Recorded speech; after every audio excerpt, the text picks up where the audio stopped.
Bienvenidas y bienvenidos a esta sesión del programa de reflexión sobre la violencia contra las mujeres organizada por el Instituto Navarro para la Igualdad, una sesión que teníamos pendiente del año pasado, de 2017, y que no se pudo realizar por problemas de agenda de actos. En esta ocasión, pues hemos retomado esta sesión y la vamos a celebrar hoy, acompañadas de Araceli Capa Sanz, a quien doy la bienvenida especialmente y le agradezco por estar hoy aquí, por su buena disponibilidad, que ya la tuvo en diciembre con la sesión que teníamos programada y la ha vuelto a tener ahora para esta sesión. Ella se define como una mujer inquieta en lo personal y en lo profesional, y así es. Es graduada en Trabajo Social y máster en Malos Tratos y Violencia de Género, y en estos momentos está trabajando en la Escuela Nacional de Sanidad del Departamento de Salud Pública del Instituto Salud Carlos III.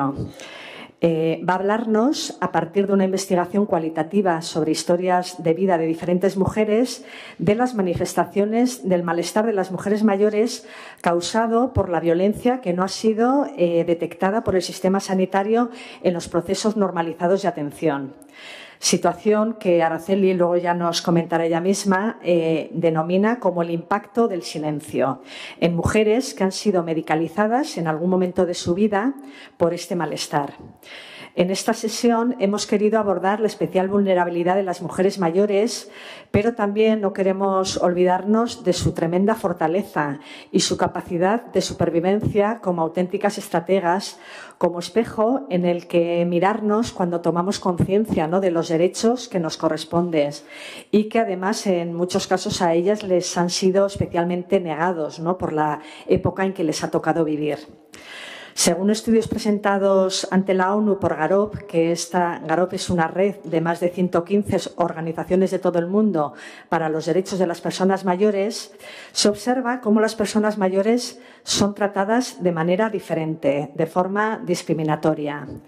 Lo que es la ausencia de legislación y de políticas a nivel nacional o internacional sobre sus derechos, el hecho de que se les excluya de las bases de datos y de las encuestas, muestra que es un hecho, que es una realidad esta discriminación. Las personas mayores sienten que ya no se valora su experiencia y su edad y que existen carencias en la comprensión y la educación hacia sus situaciones. Sienten que se les deniegan principios generales que sustentan lo que son los derechos humanos, tales como la autonomía, el respeto y la dignidad.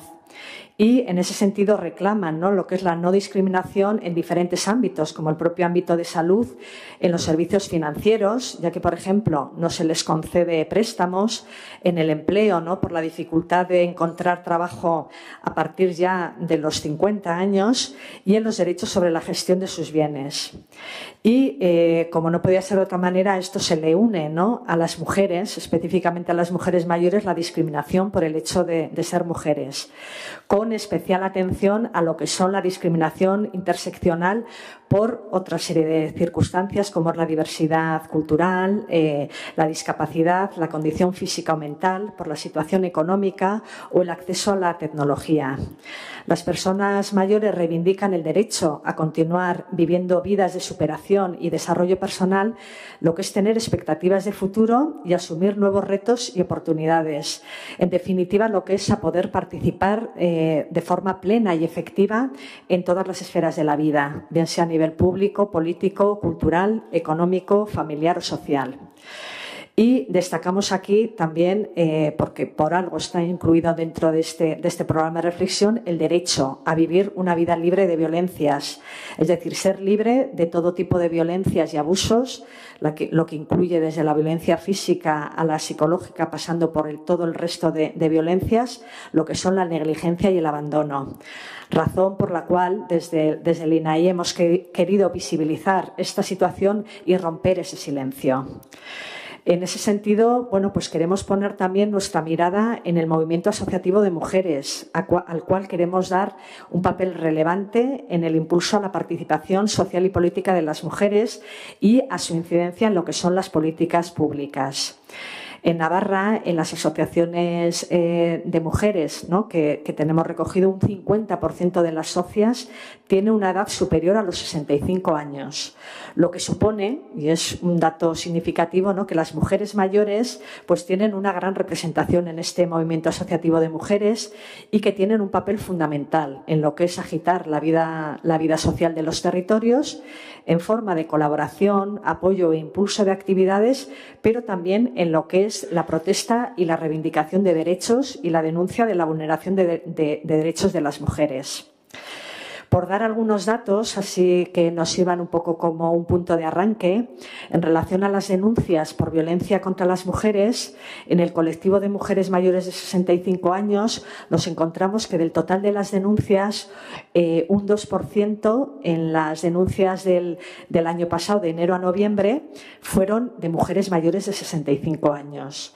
En el 2016 fue un poquito más alto, algo más del 3%, y como dato también significativo, en lo que son los recursos de acogida de Navarra, solo una mujer de esta edad accedió a dicho recurso en lo que fue en el año 2016, que es el último informe del que tenemos recogido, del total de 81 mujeres que lo hicieron en toda Navarra.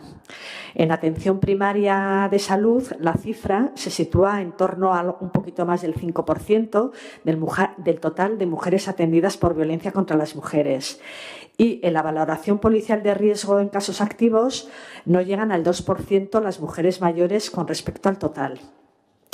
Esta sesión de formación, por lo tanto, está contextualizada dentro de las acciones que el INAI impulsa en relación al plan de acción que desarrolla la Ley Foral para actuar contra la violencia hacia las mujeres, y además está focalizado, como se hizo el año pasado en el programa de reflexión del año pasado, en uno de sus principios rectores, ¿no?, que es el deber de garantizar la atención a la interseccionalidad y a las dobles discriminaciones.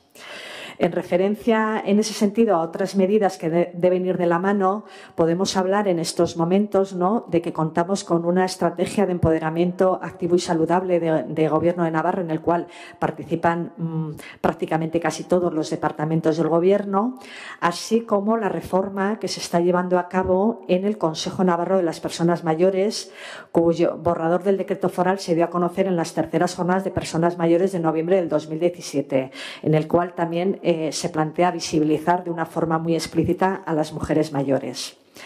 También se celebró el año pasado, en este caso en septiembre, en Pamplona, el Foro Internacional sobre Derechos de las Personas Mayores, un foro cuyo título creo que es muy significativo porque era Vivir más y sobre todo vivir mejor. Esto fue organizado por el Gobierno de Navarra junto a la Health Apps Internacional España, con la colaboración de la obra social La Caixa, en el que pues se debatió sobre la tercera edad, ¿no?, la situación de la población envejecida, poniendo un especial enfoque en aspectos como la discriminación por edad, los derechos del colectivo mayor, el buen trato, etcétera.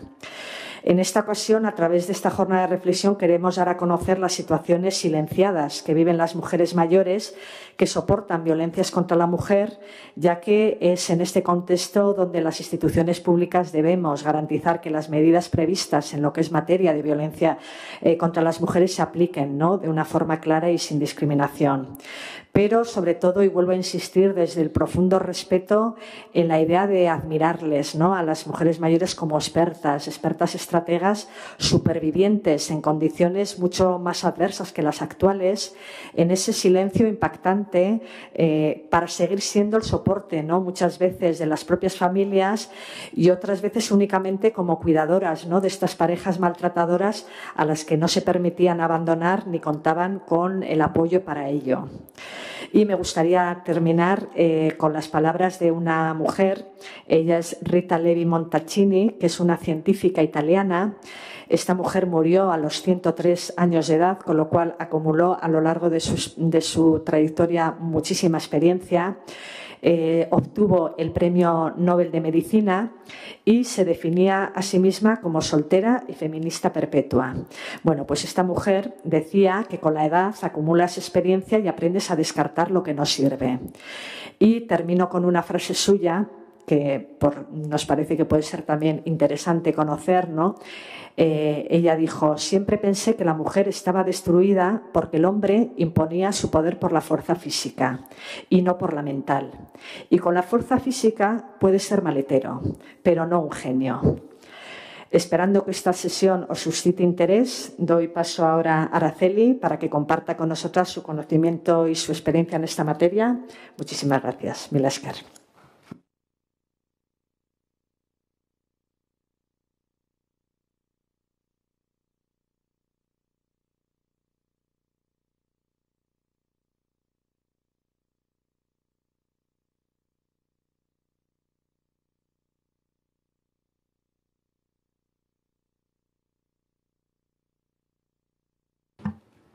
Bueno, muchas gracias primero por estar aquí y agradezco profundamente su presencia, sus inquietudes y su interés por el tema en el que vamos a tratar. ¿Nos podemos tutear? ¿Sí? Lo agradezco mucho. Bueno, también quiero agradecer a la organización de estas jornadas por poder crear estos espacios donde me parece de verdad que es muy importante, sobre todo por la búsqueda de la igualdad, por terminar con el machismo y la discriminación y, sobre todo, por terminar con la violencia de género. Muchas gracias por invitarme, por poder estar aquí, que para mí es un privilegio, y poder compartir la experiencia de las mujeres con las que he trabajado, su sabiduría, y de verdad que desde aquí mi gratitud a cada una de ellas. Me emociona poder hablar, lo digo sinceramente, hablar de ellas en esta ocasión y a muchas de las que he podido compartir con ellas, ¿no? Lo que quería hablar era del impacto que tiene el silencio de la salud en las mujeres, ¿no? Son mujeres mayores con especial vulnerabilidad y que han sufrido muchísimo porque no han sido escuchadas dentro del Sistema Nacional de Salud. Yo, permitidme, pero he querido hacer también un poquito como una exposición, ¿no? Porque me parece que el arte cura. Y entonces también digo que en la vida voy como aprendiz, ¿no? Porque aprendo todos los días y me parece que soy una mujer privilegiada por poder aprender en cada momento, incluso aquí mismo, que donde yo no he hablado nunca sentada, y fijaros qué quietud, ¿no se me oye? Estoy aquí sentadita, que me está costando mucho, pero debe de ser también un aprendizaje, porque si no yo estaría por ahí moviéndome. Bien, bueno, quería decir que el arte solamente es arte cuando cura. Y a mí me ha venido muy bien porque también me gusta mucho pintar, ¿no? Entre ellas, bueno, pues como soy muy atrevida, pinto, y esta es mi madre, a la que un homenaje también desde aquí. Y sobre todo también trabajo con un compañero mío que ha sido director de salud pública y ahora está trabajando conmigo, y él es poeta, y entonces vamos mucho a la limón, ¿no? Yo con la pintura y él con la poesía. Bueno, quería decir también, por unas pinceladas, que los japoneses tienen un arte que a mí también me gusta mucho, donde los maestros lo que hacen es restaurar, cuando se rompen las piezas, lo restauran con oro y con plata. Entonces, esas piezas, pues parece realmente que son frágiles, ¿no? Porque se han roto. Pero también, si tenemos otra mirada, podemos ver la fortaleza que tienen esas piezas, ¿no? Y la belleza después de ser restauradas. Por eso me parece muy importante el arte. Antes ponía fotografías mías en las diapositivas, ¿no? Y ahora pongo, y espero que les guste, y si no, pues puedo modificarlo también, ¿no? Lo que yo trato de pintar y trato de expresar. Bueno, también quiero explicar el trabajo en el que hicimos desde dónde partíamos. Y partíamos desde la clasificación que hace en el Informe Mundial sobre la Violencia y Salud en el 2003, hace la OMS, ¿no? Y es la clasificación de violencia la que se produce en la pareja o expareja, ¿vale? Y la repercusión, y como sabéis ahora, con la modificación de la ley, las víctimas que son los menores y las menores que son hijos e hijas de estas mujeres. Bueno, voy a intentar ir deprisa porque me encantaría poderos deciros muchas cosas. Contaba con 2 horas, vamos a ir dándole zapatilla un poco, y si no me decís que pare y ya está, ¿vale? Bien, por dar unas también y hablar de cómo va la situación con la violencia de género o terrorismo de género, que es normalmente de lo que hablamos, que es de las mujeres que han sido asesinadas. Es la punta del iceberg nada más lo que se ve. Entonces, veis que desde que se recogen los datos estadísticos, desde el 2004, 1.291 mujeres a fecha de 31 de diciembre han sido asesinadas, ¿vale? Me parece un dato escandaloso de que estemos en pleno siglo XXI y tengamos que decir que tenemos una sociedad donde están asesinando a partes de nuestras mujeres. Bien, por eso planteamos hacer este trabajo para conocer realmente las historias de vida de las mujeres, desde dónde lo vivían ellas, conocer la subjetividad que tenían y qué era lo que sentían, ¿vale? Lo que queríamos era reconocer un poco lo que era la perspectiva de género, trabajar con perspectiva de género y observar la desigualdad existente que había, ¿no? La desigualdad estructural que hay entre hombres y mujeres. Por eso queríamos dar a conocer el dolor invisibilizado que habían sufrido estas mujeres, qué era el malestar de las mujeres, qué era el problema que tenían las mujeres cuando acudían al Sistema Nacional de Salud. Bueno, yo también os quería comentar que vengo, es verdad, llevo muchísimos años trabajando porque empecé siendo una niña a trabajar, pero siempre en el mundo hospitalario, ¿no? Vengo desde la primera línea, donde estuve 25 años trabajando en el mundo hospitalario.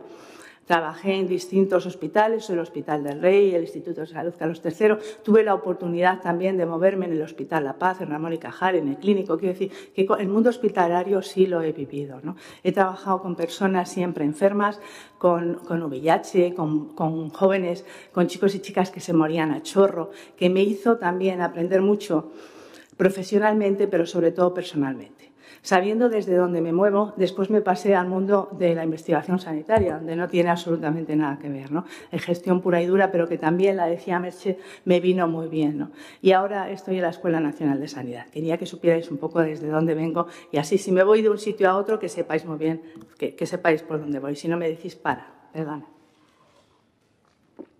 Bueno, queríamos conocer también cuál era la subjetividad que tenían estas mujeres y cuál era la morbilidad diferencial, ¿no? Si hay una manera diferente de enfermar los hombres y las mujeres, cuáles eran esas enfermedades y qué motivos teníamos. En definitiva, lo que queríamos era dar voz a estas mujeres. ¿Cómo lo vamos a hacer? Pues con una mirada crítica, una mirada intencionada. ¿Vale? Lo que queremos es que sea consciente y que nos permita ver parte de la sociedad que por lo general está invisibilizada y que no se ve. Esto es un pilotaje, lo que hicimos, con el objetivo de poder presentar luego un proyecto a la Subdirección General de Evaluación e Investigación Sanitaria del Instituto de Salud Carlos III, en la que yo trabajé durante 10 años, y ese es el objetivo, y desde aquí tiro el guante por si alguna o alguno de vosotros lo queréis recoger y queréis participar con nosotros en el proyecto. Con nosotras, ¿vale? El objetivo era conocer la experiencia de las mujeres y cuál era su subjetividad, cómo habían vivido ellas y cómo habíamos tratado, qué respuesta habíamos dado al Sistema Nacional de Salud. Bien, por eso este pilotaje consta de 3 partes. Primero el marco conceptual, los antecedentes, ¿vale? Los objetivos, las hipótesis, conocer luego, dar unas pequeñas pinceladas de cuáles eran los marcos teóricos y luego como tal el diseño y la investigación.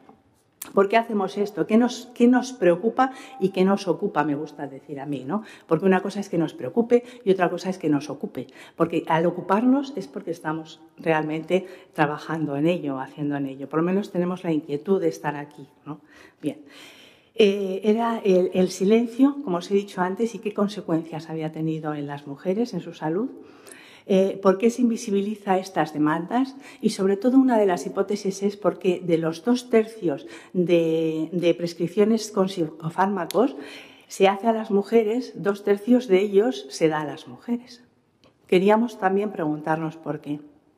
Por lo tanto, nos planteábamos el desaprender lo aprendido, ¿no? De volver a reinventarnos y de sensibilizarnos nosotras mismas. Entonces, nos hacíamos una pregunta de si las mujeres han sido escuchadas realmente en el sistema sanitario. Esa era desde donde partíamos. Bien, como sabéis, hemos tenido muchos avances científicos y sociales, pero también hemos tenido muchas resistencias y tenemos muchas resistencias, ¿no? Desde, por ejemplo, pues las denuncias, muchas de ellas son falsas, habréis oído decir, ¿no? O estas mujeres, no sé, o sea, muchas resistencias que nos planteamos. Hablo desde el mundo del personal sociosanitario, ¿no? De lo que nos cuestionábamos y lo que nos preguntamos. Entonces, sí nos queríamos preguntar dónde estamos y hacia dónde vamos, ¿no? ¿Por qué en pleno siglo XXI se sigue utilizando la violencia? ¿Por qué se asesinan a mujeres, ¿no? Es algo que te lo preguntas y dices, bueno, ¿desde dónde partimos? Pues Todo ello es verdad que no es indiferente la forma de pensar que tengamos el personal sociosanitario, ¿no? Porque todo esto va a repercutir en la recuperación de la mujer. Por lo tanto, no podemos desaprender, no podemos utilizar o dejar de utilizar lo que está inventado, sí podemos dejar de utilizar lo que está inventado, reinventarnos.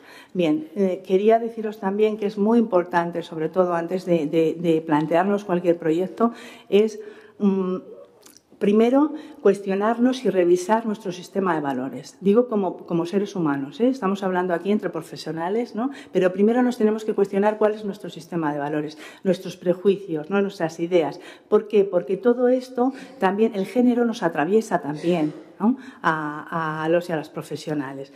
Con lo cual tenemos que ser conscientes de ellos porque nuestra intervención va a estar posicionada por todo esto y vamos a trabajar de una manera determinada, de una forma o de otra. Bien, nos posicionamos de alguna manera. Por ello, me gusta mucho poner este dibujo. ¿Sabéis lo que es?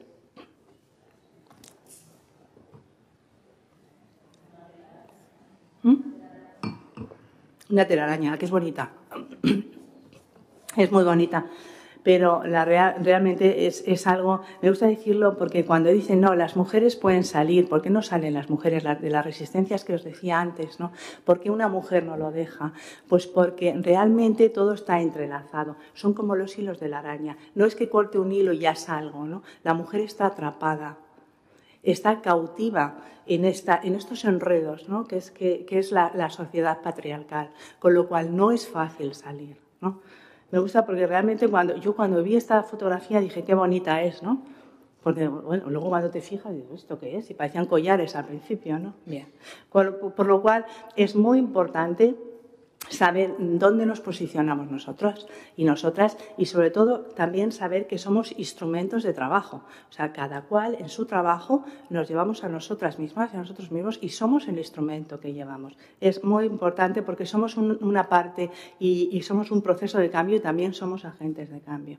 Por lo tanto, tenemos que saber qué equipaje llevamos cuando vamos a trabajar con estas mujeres, en este caso, cuando vamos cada cual donde esté trabajando, y saber qué lleva realmente de punto de partida en sus estereotipos, sus prejuicios, ¿vale?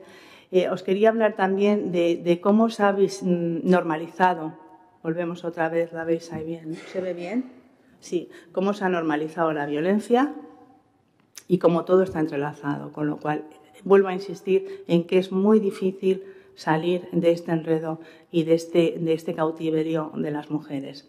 Os quería hablar también, porque es muy importante la resiliencia, el personal sociosanitario somos factores protectores, ¿vale?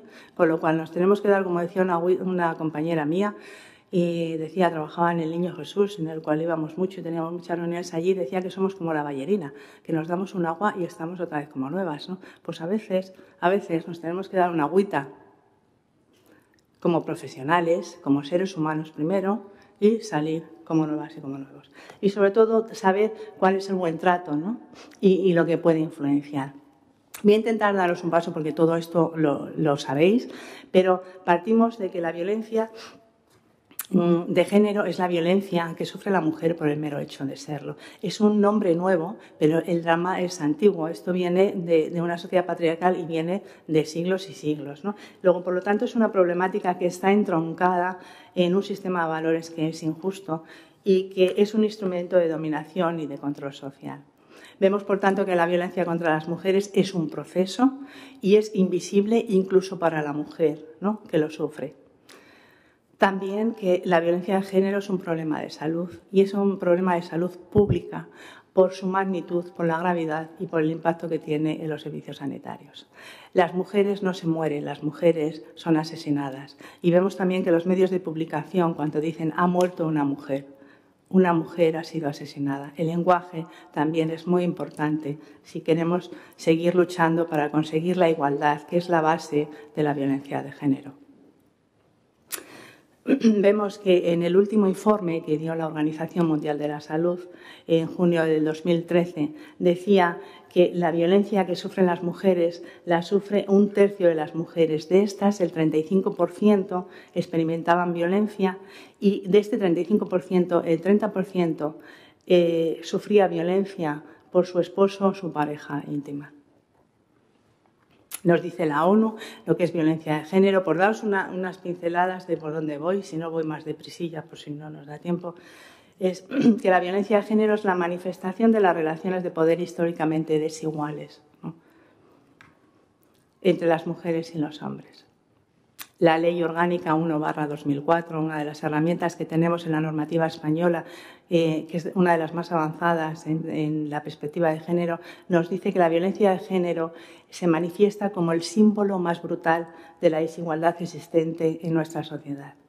Como definición más completa es la que da el Convenio de Estambul, que nos dice, esta ya no nos habla de la violencia que sufren las mujeres a manos de su pareja, sino que ya refleja todo lo que es la violencia basada en el género. Es, como digo, la más completa, como la ley foral, la que tenéis vosotros y vosotras. Bueno, no podía venir aquí y dejar de hablar de La voz ignorada, que es Ana Orantes, como sabéis, en 1997, esta mujer granadina que se atrevió a ir a un canal de televisión, al Canal Sur, y a denunciar la violencia que sufría. Esta mujer, después de ir, la verdad es que tuvo repercusión y tuvo la valentía de ir, pero después era asesinada por su marido, del que estaba separada y donde vivían. El juez había dictaminado que ella vivía, porque era una casa de 2 plantas, ella en la de abajo y el marido en la de arriba, creo que era así. Bueno, pues la pegó tal paliza que la ató en una silla y, como sabéis, que la roció con gasolina y la quemó delante de su hijo pequeño, ¿no? Esta mujer valiente, esta mujer que tenía 11 hijos, que había sufrido 40 años de malos tratos y que se atrevió a pedir ayuda a todos los profesionales, y es más, tuvo la valentía de decirlo en alto, que, como digo, durante estos 40 años había sido silenciada.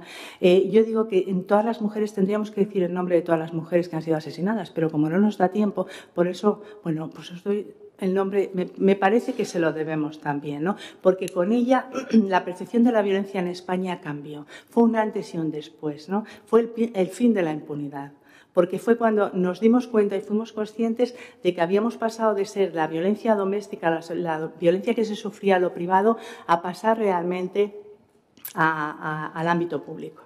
Os tengo que hablar también de Noala, a la que yo conocí en una exposición de pintura, porque fue una mujer muy valiente, y lo es, y una mujer luchadora, una mujer que a mí me decía, ¿no?, porque me decía, por favor, ayúdame, fijaros en la exposición de pintura, ¿no? Esta mujer había recibido 6 tiros de su expareja, en el que había puesto una denuncia, tenía una orden de protección, tenía una orden de alejamiento, una tal, una cual, y la dio 6 tiros y luego se escapó con su hijo, como recordaréis, de 6 años se fue con su hijo, el marido, la expareja. Bueno, ella decía que cuando estaba cayendo al suelo después de esos tiros, decía, por Dios, qué gusto, por fin se termina todo, ¿no? Quiero decir, un poco, a mí me ha enseñado mucho, ¿no?, estar primero en esa primera línea y poder hablar con estas mujeres. Bueno, quería daros también una pincelada de lo que es el marco normativo, pero también hablaros de la gratitud que podemos tener a las mujeres que nos han nuestras antecesoras, que es del movimiento social, como es el feminismo, porque las leyes no surgen porque sí, surgen porque realmente hay personas que están insistiendo, ¿no?, y que están exigiendo estrategias que sean eficaces. Ha habido muchos logros, ha habido muchos avances significativos, pero desde aquí también mi gratitud a ellas. Voy muy deprisa.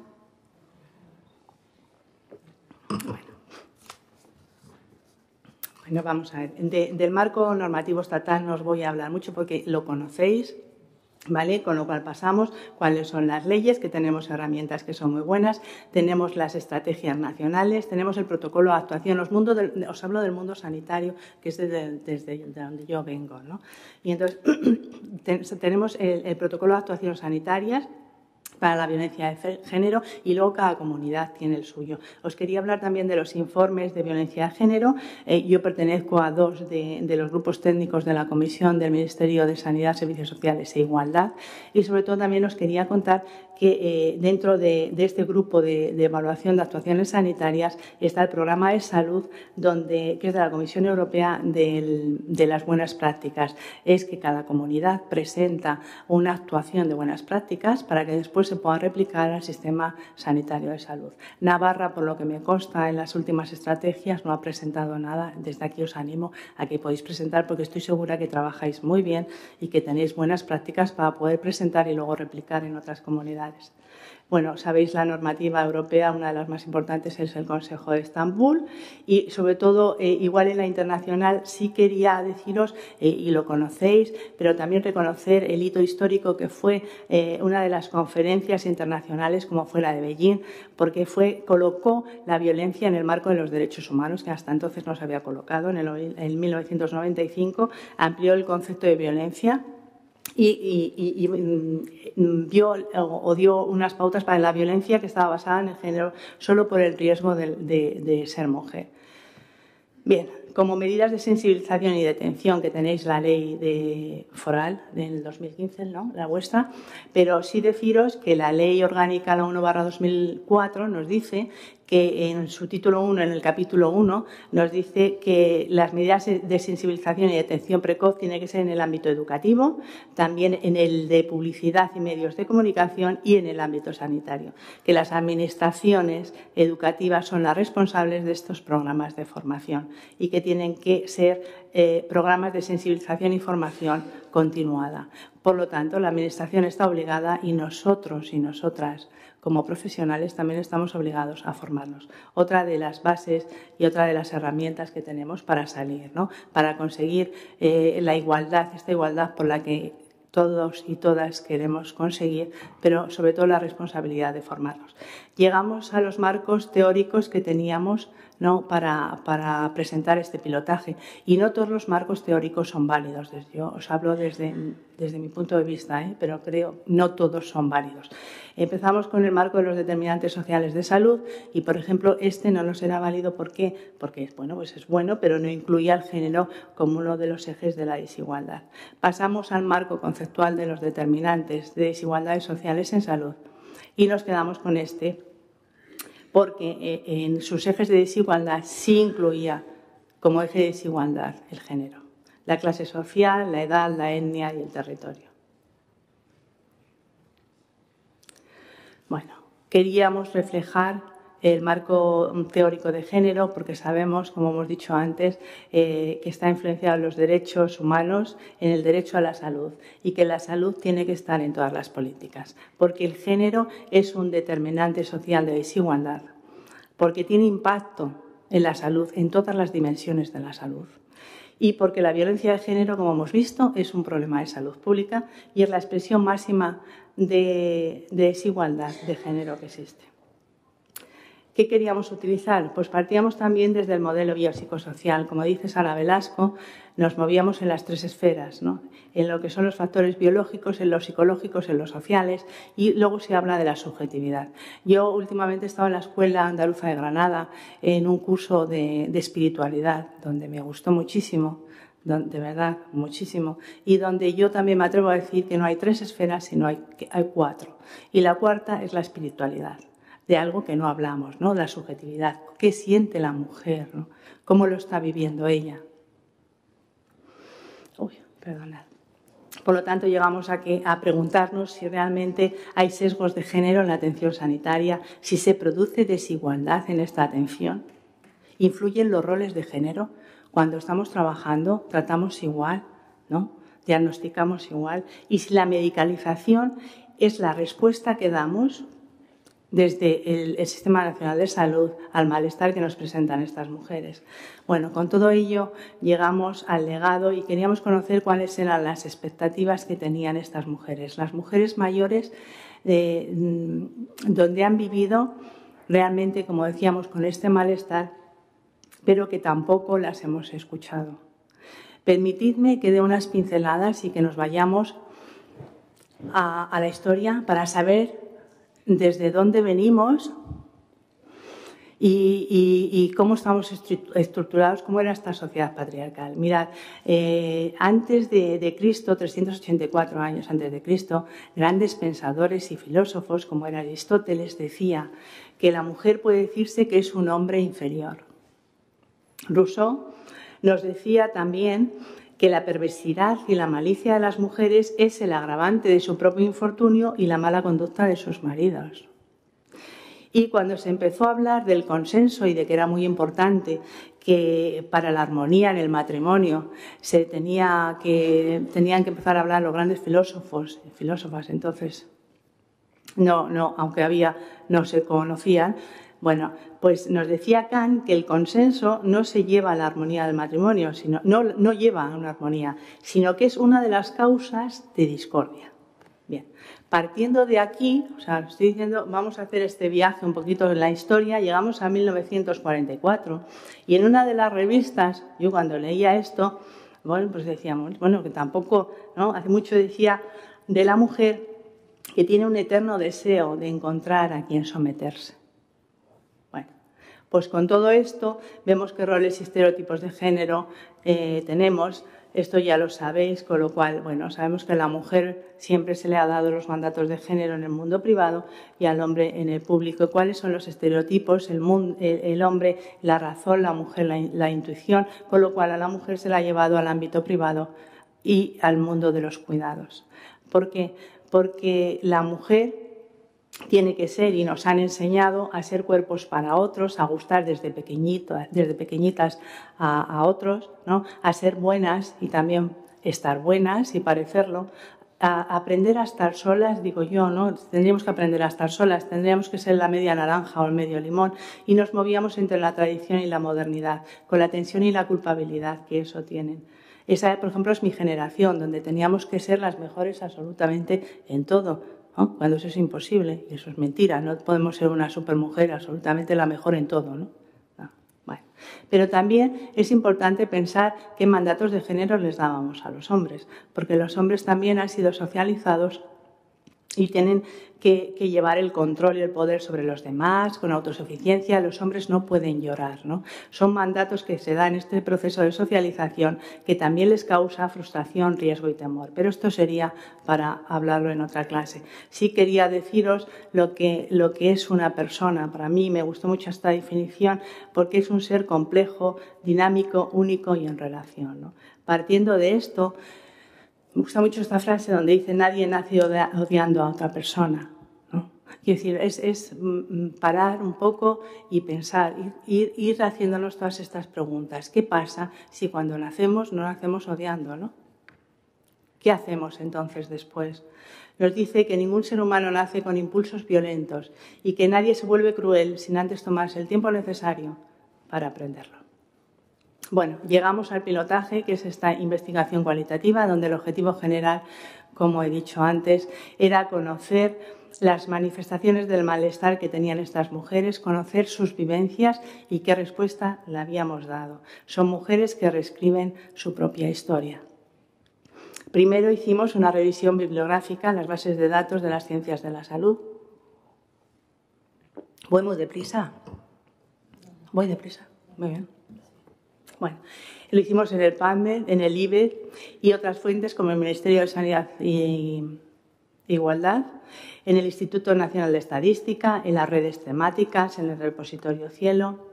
Y los objetivos específicos, como os he ido diciendo, era aportar evidencias de la respuesta que había dado el Sistema Nacional a este malestar de las mujeres, distinguir si había sesgo de género, explorar el relato de las mujeres, analizar la opinión que tenían estas mujeres, conocer las causas psicosociales que las había llevado a este malestar con perspectiva de género y escuchar, conocer y describir las propuestas de mejora que nos hacían estas mujeres, como os diré luego al final, ¿no?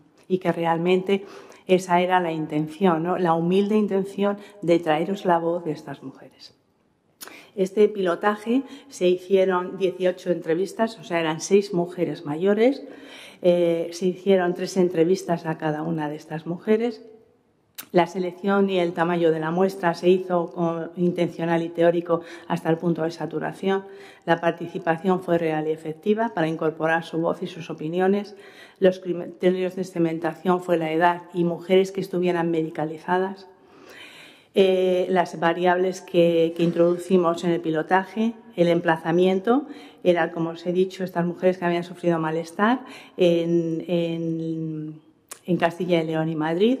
Hicimos anteriormente otro que era Madrid, Extremadura y Castilla y León. Y luego se solicitó el consentimiento informado, que fue oral a estas mujeres. Las técnicas de recogida de información fue el método biográfico, las historias de vida, partiendo desde su propia voz, que nos contaban su vida, sus saberes, sus discursos sobre salud, ¿vale? Son mujeres que tenían 87, os lo pongo ahí, 87, 82, 79, 78 y 56. ¿Por qué la de 56? Pues porque es verdad que ella misma decía, cuando se hacen estudios tenemos una edad donde pues no se nos podían incluir ni en gente joven ni en gente más mayor, ¿no? Con lo cual, como sabíamos que la muestra estaba sesgada, no pasaba nada, ¿no? La introdujimos. Y luego teníamos los participantes claves, que eran 18 hijas y 14 hijos, que también entrevistamos. La entrevista fue en profundidad abierta de 90 minutos de duración cada una. Utilizamos la escala o el test de Teresa Sansegundo, donde son 12 preguntas. Cuando una de ellas era positiva, es que la mujer está sufriendo malos tratos. El trabajo de campo fue durante 3 meses y se hizo la transcripción con categoría psicodificación.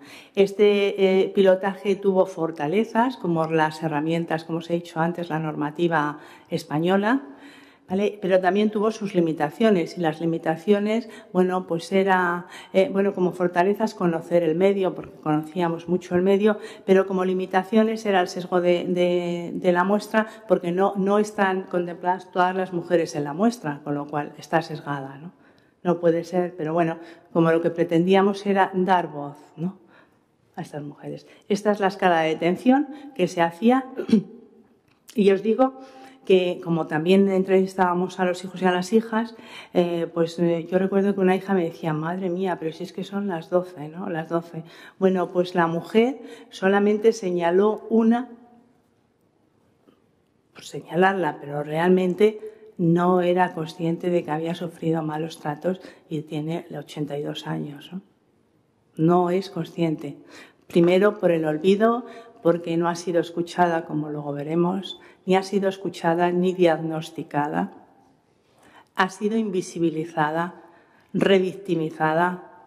La verdad es que es muy fuerte para plantearnos cuál es la actuación que tenemos y el daño que podemos hacer inconscientemente, porque no somos conscientes de ello, ¿no? Pero a veces nos viene bien pararnos y saber dónde estamos, cómo lo estamos haciendo, darnos una agüita y refrescarnos, porque nos viene muy bien.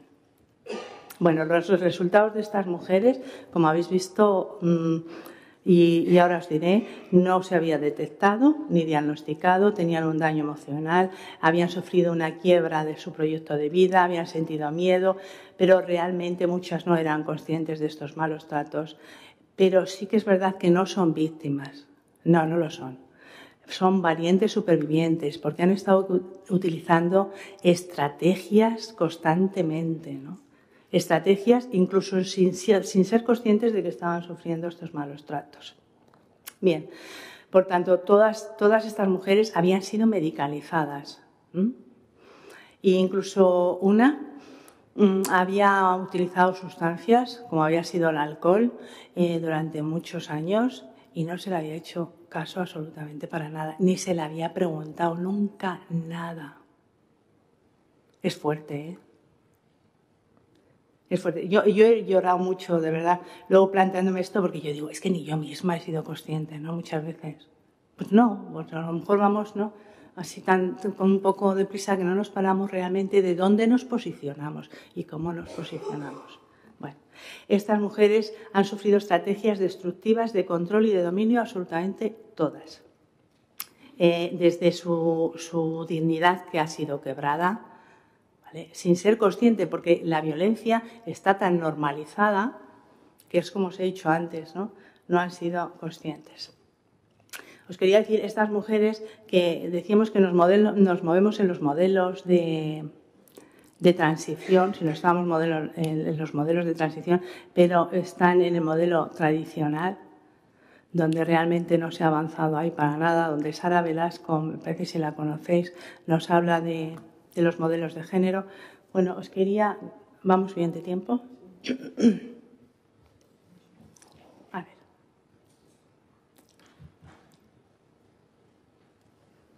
Os quería poner este vídeo.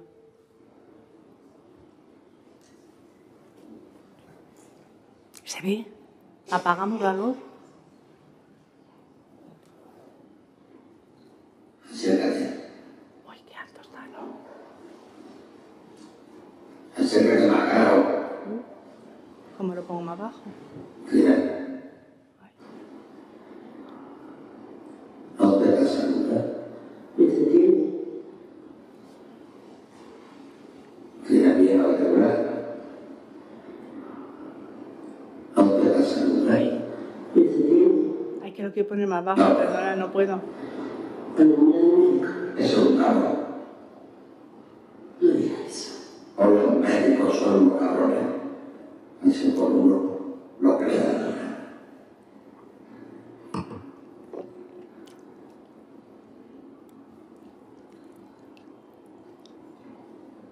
¿Estamos seguros? Sí. Pensaba en cosas que antes y... Yo he sido un buen hombre. Sí. Me pegaste unas veces. Pero me porté como un hombre. En casa no me falta ruido. Pero un hombre. He sido un buen hombre. No entiendo lo que me quieres decir. Va, ya. Vieja tonta. Tu cantina.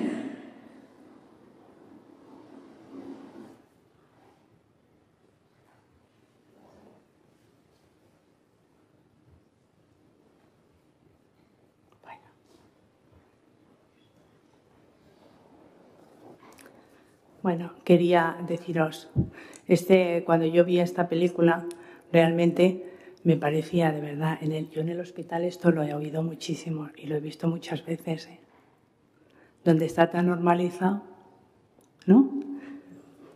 Bueno, no, se entiende perfectamente, no hace falta que diga absolutamente nada. Bueno, quería deciros también lo que se entiende como malestar, ¿no? Pero lo que es el malestar como ese sufrimiento, ¿no?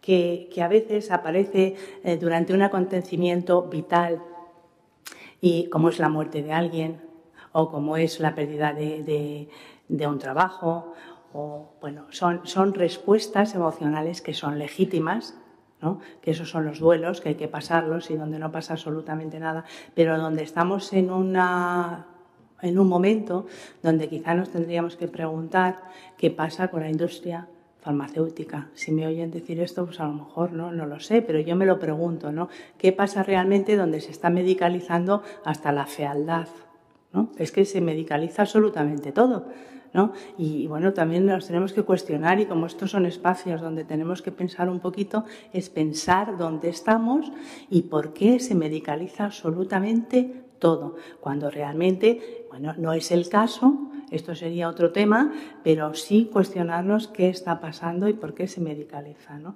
Cuando las respuestas son legítimas. Bien. Los síndromes de malestar, sobre todo, que han sufrido estas mujeres, nos dice Miguel Lorente en una de las definiciones, es que es un conjunto de alteraciones psicológicas y sus consecuencias por la situación del maltrato permanente. Donde es verdad que yo oía decir, ¿habéis oído decir lo de la rana escaldada? Cuando meten a una rana, ¿no? Y entonces dice, jolín, pues claro, a mí ahora mismo, aquí, si vengo y se lían a pegarme puñetas, seguro que me voy de aquí, pero vamos, en un momento. Ahora, si me van cortando un poco, me van limando un poco una uña, luego me van limando la otra, donde realmente no soy consciente, y poco a poco es que no es realmente que nos echen a un caldero de agua hirviendo, es que no es así, ¿no? Donde la situación es permanente, es muy sutil y donde realmente pues no seríamos conscientes tampoco. Bueno, Vemos que, como os he dicho antes, que todos los malos tratos y lo que es la violencia de género tiene impacto en la salud en todas sus dimensiones, con lo cual las mujeres sufren estrés, ansiedad, cansancio, problemas osteomusculares, cefaleas.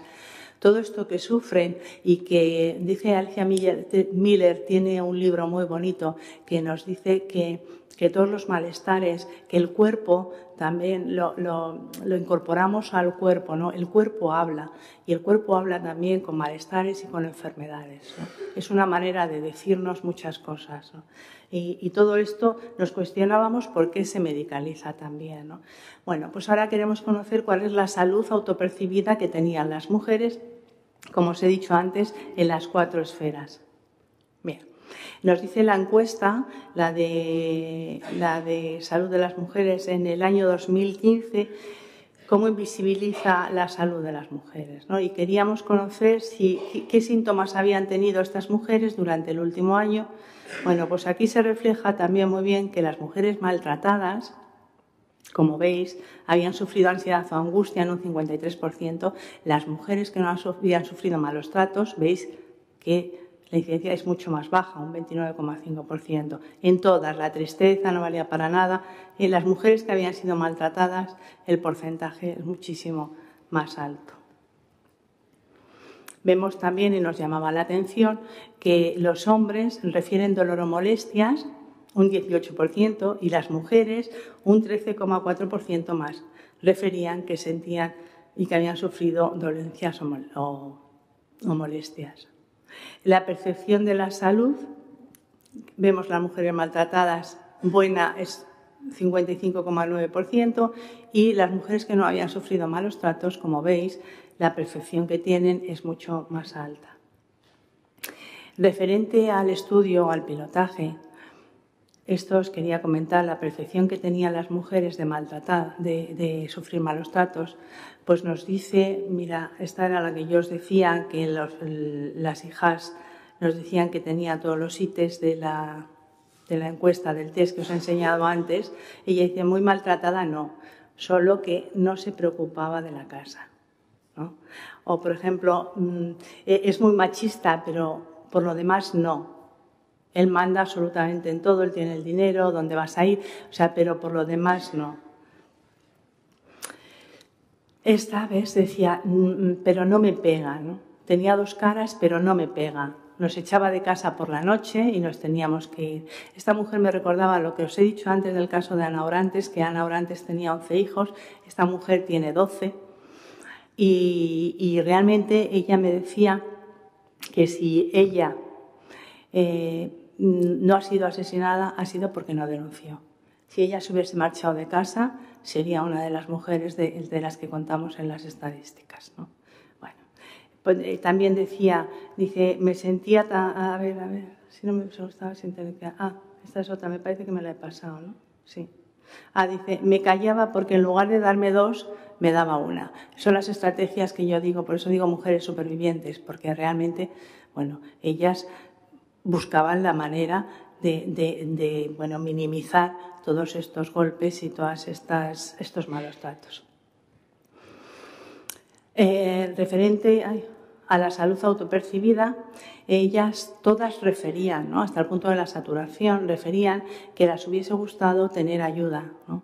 Dice, sí me hubiese gustado tener una ayuda, ¿no? Poder contar la pena. Pero no se preguntaba, no las habían preguntado nunca por qué iban, ¿no? Porque además eran personas que iban con alta frecuencia a atención primaria. Dice, me sentía tan cobarde que no valía para hacer nada, no valía para hacer las cosas bien. Me decían que era de los nervios, todas medicalizadas. Esta nos dice, no duele la carga, sino el no poder hacer las cosas, ¿no? Dice, voy tirando, tengo un problema que voy como acomplejada. Valor, eso me hubiese gustado tener, más valor. Yo siempre me he sentido muy cobarde. Encima se sentían culpables. Todavía no me siento capaz, no era capaz de enfrentarme a él. Con el miedo no encuentras otra salida en la vida. Él siempre ha sido muy soberbio y siempre superior a mí. Y aún así no eran conscientes de que habían sufrido malos tratos. O sea, que hablaban con la mayor naturalidad, pero como totalmente normalizado. Vemos que la medicalización, realmente, estos ansiolíticos y antidepresivos que se las había dado, ellas decían que tenían la sensación de estar drogadas, ¿no? Incluso una de ellas había dejado la medicación porque decía que estaba drogadita y no se enteraba. Es verdad que habrá personas y habrá mujeres que realmente lo necesiten, ¿eh? Eso no quiere decir, ¿no?, donde lo necesiten, pero sí que es verdad que merma la capacidad de decisión. Cuando una mujer está tomando esto, no tiene la misma capacidad para poder decidir, con lo cual eso también tenemos que ser conscientes como profesionales, ¿no?, a la hora de poder valorar o poder darle algún recurso. Vemos, por tanto, que las mujeres que han acudido al Sistema Nacional de Salud, que han acudido pidiendo ayuda, han salido medicalizadas, y esto, en el caso de la muestra de la que os estoy hablando, ¿vale?, ha cronificado sus problemas, porque han seguido en silencio. Es decir, no ha habido una detención ni un diagnóstico precoz de los malos tratos, ni lo ha habido ni lo hay, ¿eh? No lo hay. Bueno, ellas nos decían, ¿ves? Le cuentas la pena, nunca me preguntaron qué tal su pareja, eran siempre los nervios. Si ella, luego nos decía esta mujer, sí, que lloraba, dice, si ella me hubiese hecho algunas preguntas, sí se lo hubiese contado. Volvemos a lo mismo, ¿no?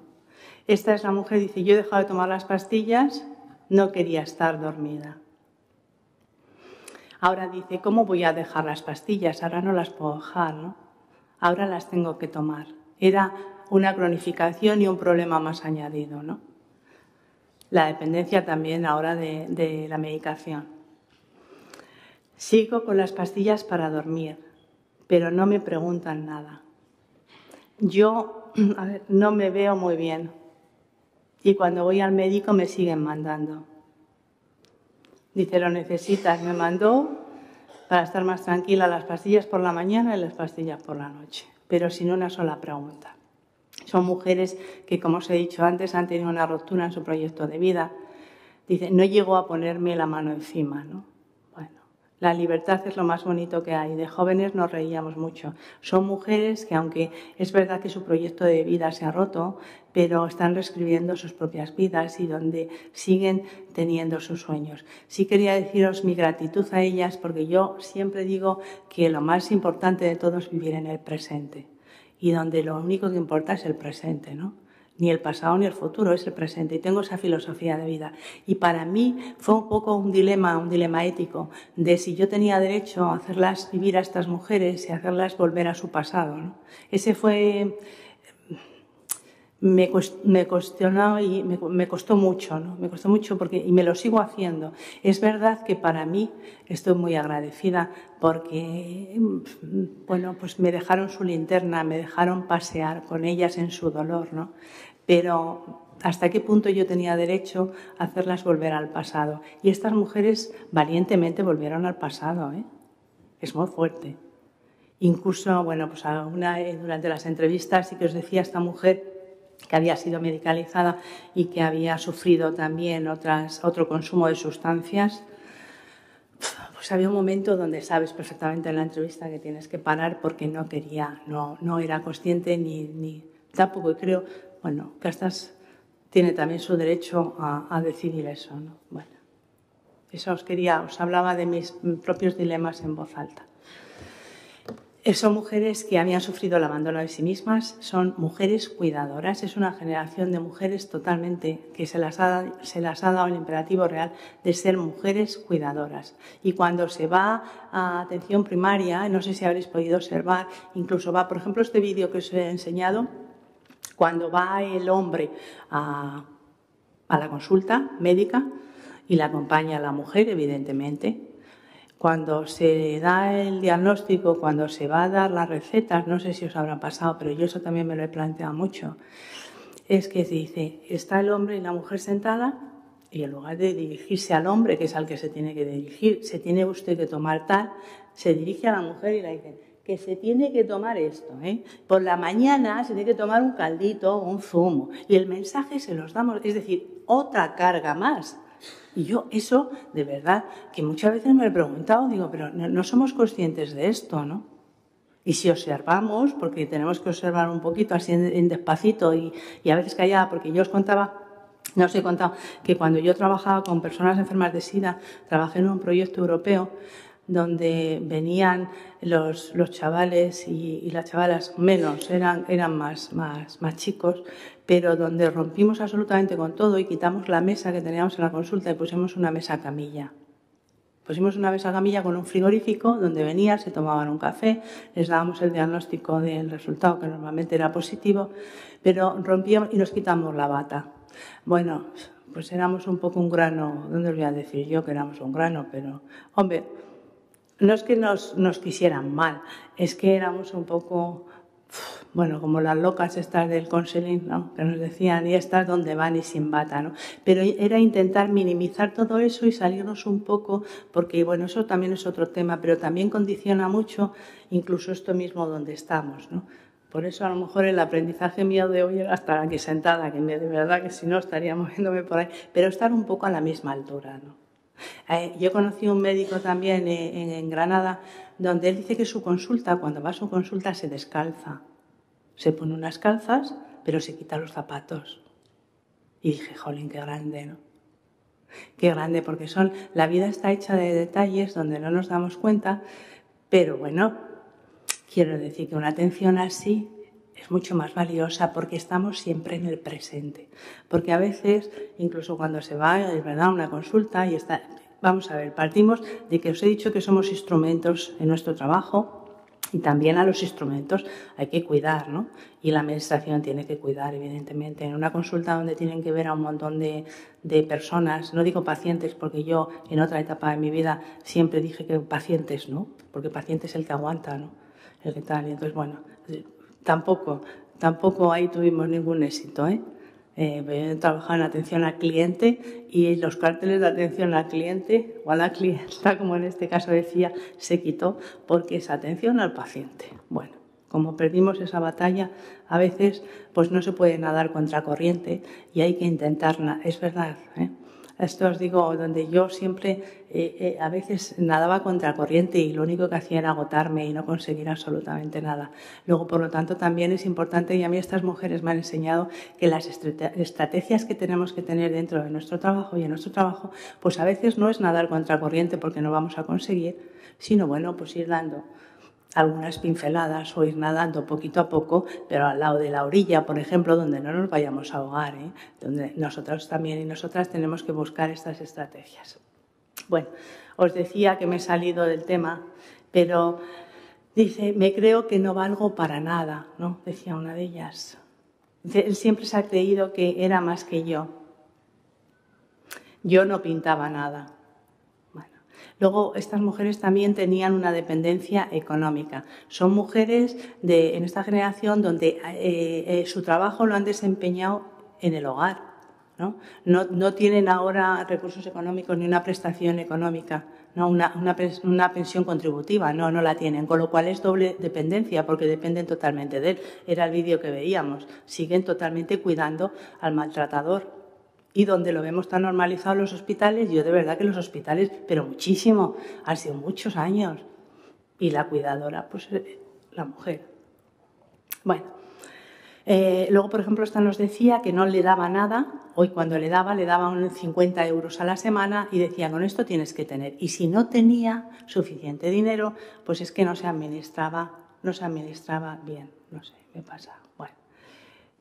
No, por ejemplo, otra, ahora, a día de hoy, y con la que hablo, y sigo hablando mucho, porque las entrevistas también bien os digo que incluso, bueno, pues no han sido todos los profesionales que tenían que ser, porque a lo mejor teníamos la entrevista y una de ellas estaba haciendo el cocido, que no pasa absolutamente nada, Pero nada, es decir, las entrevistas tienen que ser abiertas, donde, bueno, a lo mejor algunos me dicen, bueno, pues no puede ser a lo mejor tan científico, tan perfecto como debe ser, la vida es así, ¿no?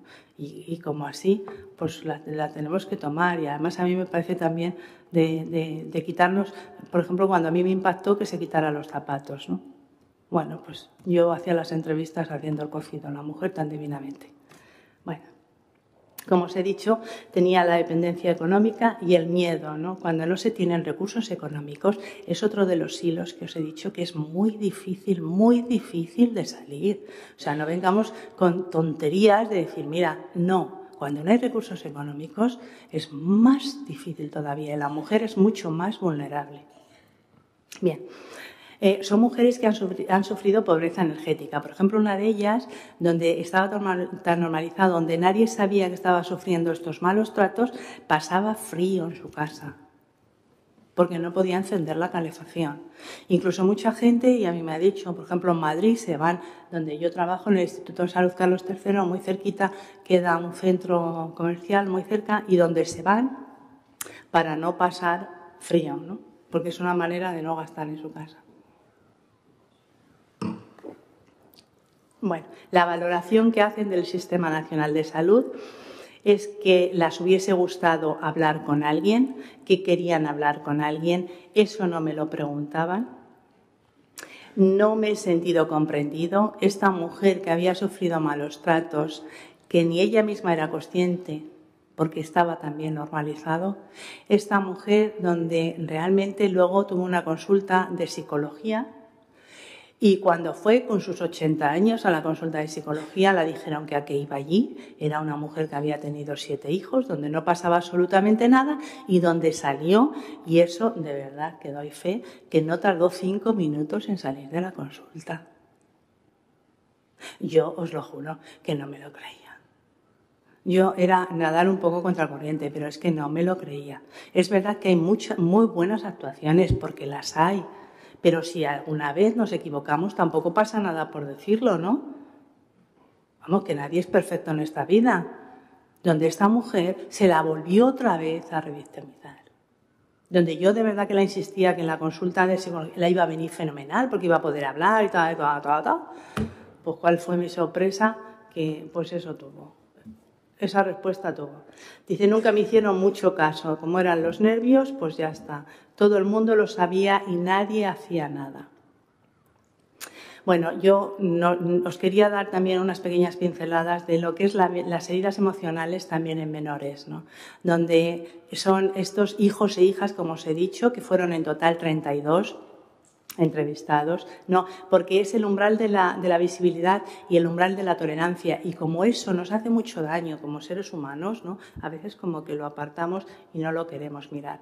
Bueno, nos dice la encuesta del 2015 que el 63% de las mujeres que afirmaban sufrir malos tratos, presenciaron o escucharon episodios de violencia el 63,6% de los hijos. El 92,95% aseguran que tenían menos de 18 años sus hijos, ¿vale? Y el 64,2% de las mujeres manifestaban que también sufrieron esos malos tratos.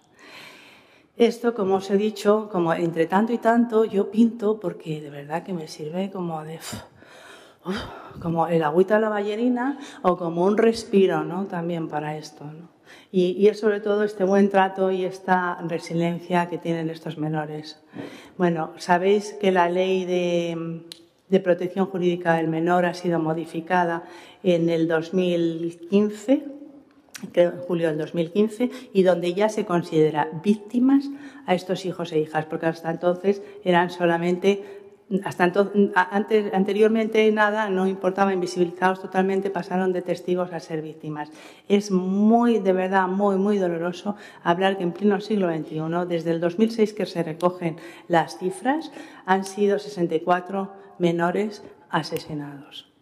¿Vale? Ya estamos hablando de las mujeres, pero estamos hablando de los daños colaterales, como decían, ¿no? Bueno, bien. 24 menores se han quedado huérfanos y huérfanas de madre, donde estos testimonios reales, estas entrevistas, que podría ser otro pilotaje, otro trabajo, ¿no? También interesante, donde poder aprender muchísimo, es la invisibilidad y este dolor silenciado que hemos tenido con los hijos y las hijas, ¿no? Donde realmente, vamos, es que estaban tan invisibilizados, invisibilizadas, que no éramos ni conscientes ni vamos, y sobre todo el secreto que han tenido que guardar, sobre todo preguntándose, no solamente ya por el hecho de ser el secreto, sino porque es contar algo que no es mío, ¿no? Y donde han sentido impotencia, tristezas, estas pesadas cargas que les hemos hecho llevar, donde se han visto obligados a adoptar distintos patrones de conducta. Habéis oído el otro día en la radio un menor de 6 años cuando ha sufrido su madre en los malos tratos que estaba dando el biberón a su hermano, ¿no? Donde se ven obligados a adoptar estos patrones de conducta, pero bueno, es verdad que hay recursos externos que son muy valiosos, donde son los factores protectores que os decía, donde son las abuelas, los abuelos y los y las profesionales, que como os he dicho somos factores de protección. También los recursos internos como la resiliencia y sobre todo se trata de no silenciar el dolor y el sufrimiento. Como os he dicho, mira esta foto, cuando yo estuve en Estambul, yo me dediqué a hacer fotos y de verdad que era, madre mía, igual que aquí, que aquí también no hace falta ese, no. Bueno, en Pamplona, que en Pamplona no he visto, fíjate, me ha llamado la atención, porque yo siempre voy con la máquina de fotos y voy haciendo así, o voy haciendo las flores o voy encontrándome con esto, con estas imágenes que impactan tanto. Si os digo que somos factores protectores y que tenemos que ser conscientes de ello. ¿Cómo vamos? Bueno, vemos que las mujeres no son víctimas en sí, aunque a veces las revictimizamos constantemente, ¿no? Son supervivientes. Sí deciros que las denuncias van bajando, como estáis viendo desde el 2011 han bajado. Las órdenes de protección también tienen la misma tendencia a la baja, que también nos tendríamos que preguntar. Sí deciros que cuando la mujer decide tomar un nuevo plan de vida, como os he dicho antes, cuando quieres salir del infierno, cuando quieres salir realmente de este enredo como era la telaraña, cuando quieres salir del pozo, es imprescindible que tenga independencia económica. Por eso el pacto de Estado. ¿Qué pasa con el pacto de Estado? ¿Qué pasa con los presupuestos? También nos tenemos que cuestionar y preguntar, ¿no? Y que tenga autonomía subjetiva. Es muy importante la autonomía subjetiva, pero la independencia económica, yo diría también, no sé cuál podría primero o segundo, no sé. Aquí la he puesto la primera, Bien. Vemos que son mujeres que han tenido diversidad de estrategias, que han sabido pelear y que saben pelear, que siguen ahí en silencio, que tienen acciones, pensamientos, que van creando tejidos, ¿no? Para evitar o minimizar ese riesgo. No son ni pasivas ni resignadas, son supervivientes activas. Las propuestas que nos hacen estas mujeres es tienes que decir, porque yo además cuando las digo no voy a ir, ¿no? Porque yo no vengo aquí por mí, no vengo aquí por mí para nada, ¿no? De verdad, mi humilde pretensión es dar voz y dar voz de lo que ellas me han dicho. Y me han dicho di que nos pregunten. Que queremos que nos pregunten, que necesitamos que nos pregunten, ¿vale? Di que yo no soy una de ellas, lo que os decía, porque no he denunciado. Por eso es otro tema que ya esto ya ha pasado, ¿no? Lo de la denuncia, ¿no? Pero dice otra, me hubiese gustado hablar con alguien. Di que tengan un trabajo, que las mujeres tengan un trabajo y que nos pregunten siempre. Que te pregunten, vuelven a decir, ¿no? Bien, os quería poner el caso práctico de lo que es el tamizado universal, no me da tiempo, pero lo tenéis ahí que es muy interesante. Supongo que a vosotros y a vosotras no os hace falta porque sabéis preguntar perfectamente y si no hemos sido conscientes, bueno, pues siempre nos viene bien, ¿no? Para saber qué preguntas tenemos que hacer cuando la persona viene a la consulta, ¿vale? Sobre todo es muy, muy importante preguntar y yo os digo... soy la voz de estas mujeres ahora mismo y me siento así, como la voz de estas mujeres, y sí que os digo que preguntéis, indistintamente en el trabajo que se tenga. Hay que preguntar, sin miedo, sin ningún miedo a decir no sé. Bien, como os he dicho antes, la violencia tiene unas consecuencias en todas las dimensiones de la salud.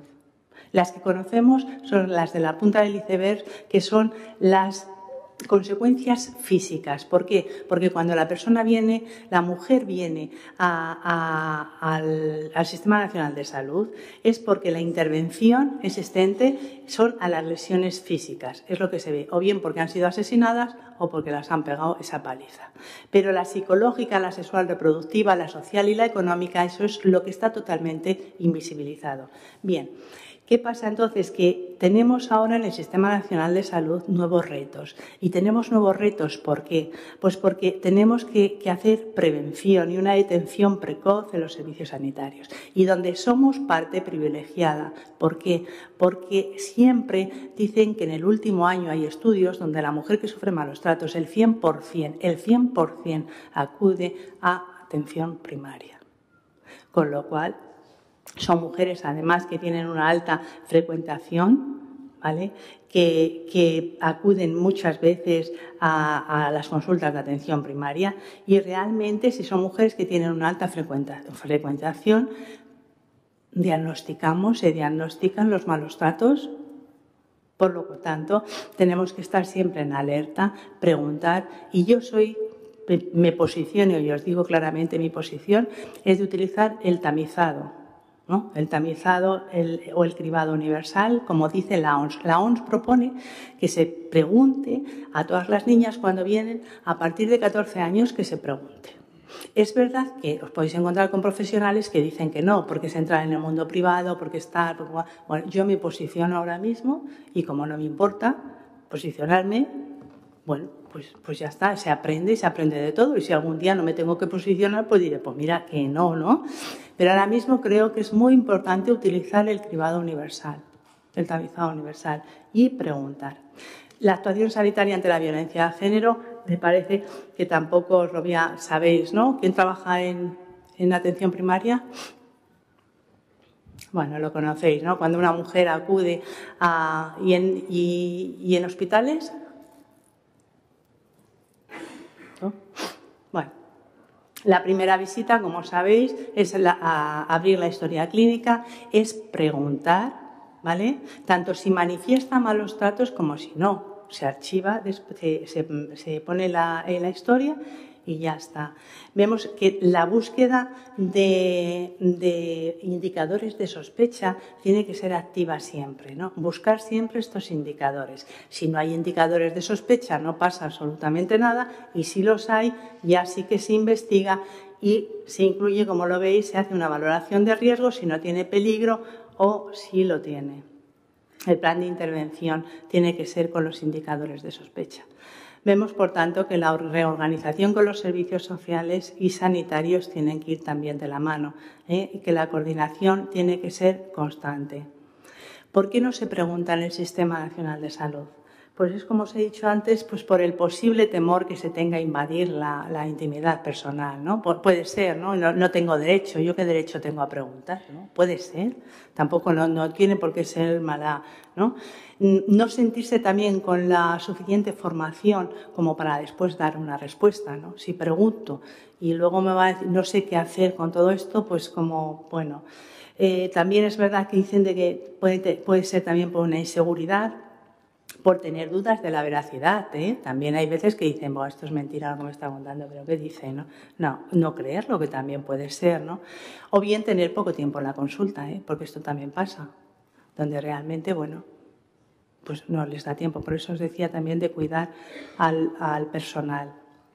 Vemos, por tanto, que hay una necesidad de formación permanente. Veníamos hablando con Merche, que de verdad me ha encantado cuando me ha dicho, ¿se puede decir, no? ¿El público? Sí, me encanta cuando se dice que la formación tiene que ser permanente y donde tiene que haber un mínimo de formación, un mínimo. Si no, es que es imposible. Estamos socializados y socializadas, con lo cual vamos con todas esas maletas que os he dicho. O sea, yo puede ser que sea ni la reina de... Es que da lo mismo. Es que voy condicionada. Voy condicionada porque desde que he nacido me han enseñado, ¿no? Y donde, bueno, pues he seguido unos problemas. Si lo que pretendemos es conseguir la igualdad, tiene que haber una permanente formación. Y además, obligada. Igual que se nos pide cuando vamos a trabajar tener un determinado unos determinados estudios, pues nos tendrán que pedir tener una determinada formación y después la especialización. Vemos que en atención primaria hay un retraso de la detención, ¿vale? Hay una alta frecuentación con múltiples posibles contactos que se tiene con las mujeres, donde el abordaje tiene que ser integral y el conocimiento del contexto familiar también es una fortaleza que se tiene, ¿no? Sobre todo porque se conoce el medio y se conoce a la familia. Luego, por tanto, la posibilidad de intervención preventivamente es mayor. ¿Qué hace falta para avanzar, ¿no? Por dar pinceladas también positivas, porque es verdad que también las hay, ¿no? Pues es trabajar con el modelo biopsicosocial, es trabajar con un modelo de escucha activa y participativa, es dar voz a estas mujeres, que nos importe realmente cómo se sienten, ¿no? Qué sienten y cómo se sienten, devolver la palabra a las mujeres. La atención tiene que ser integral y especializada, siempre con perspectiva de género y utilizando, como os he dicho antes, el tamizado o el cribado universal.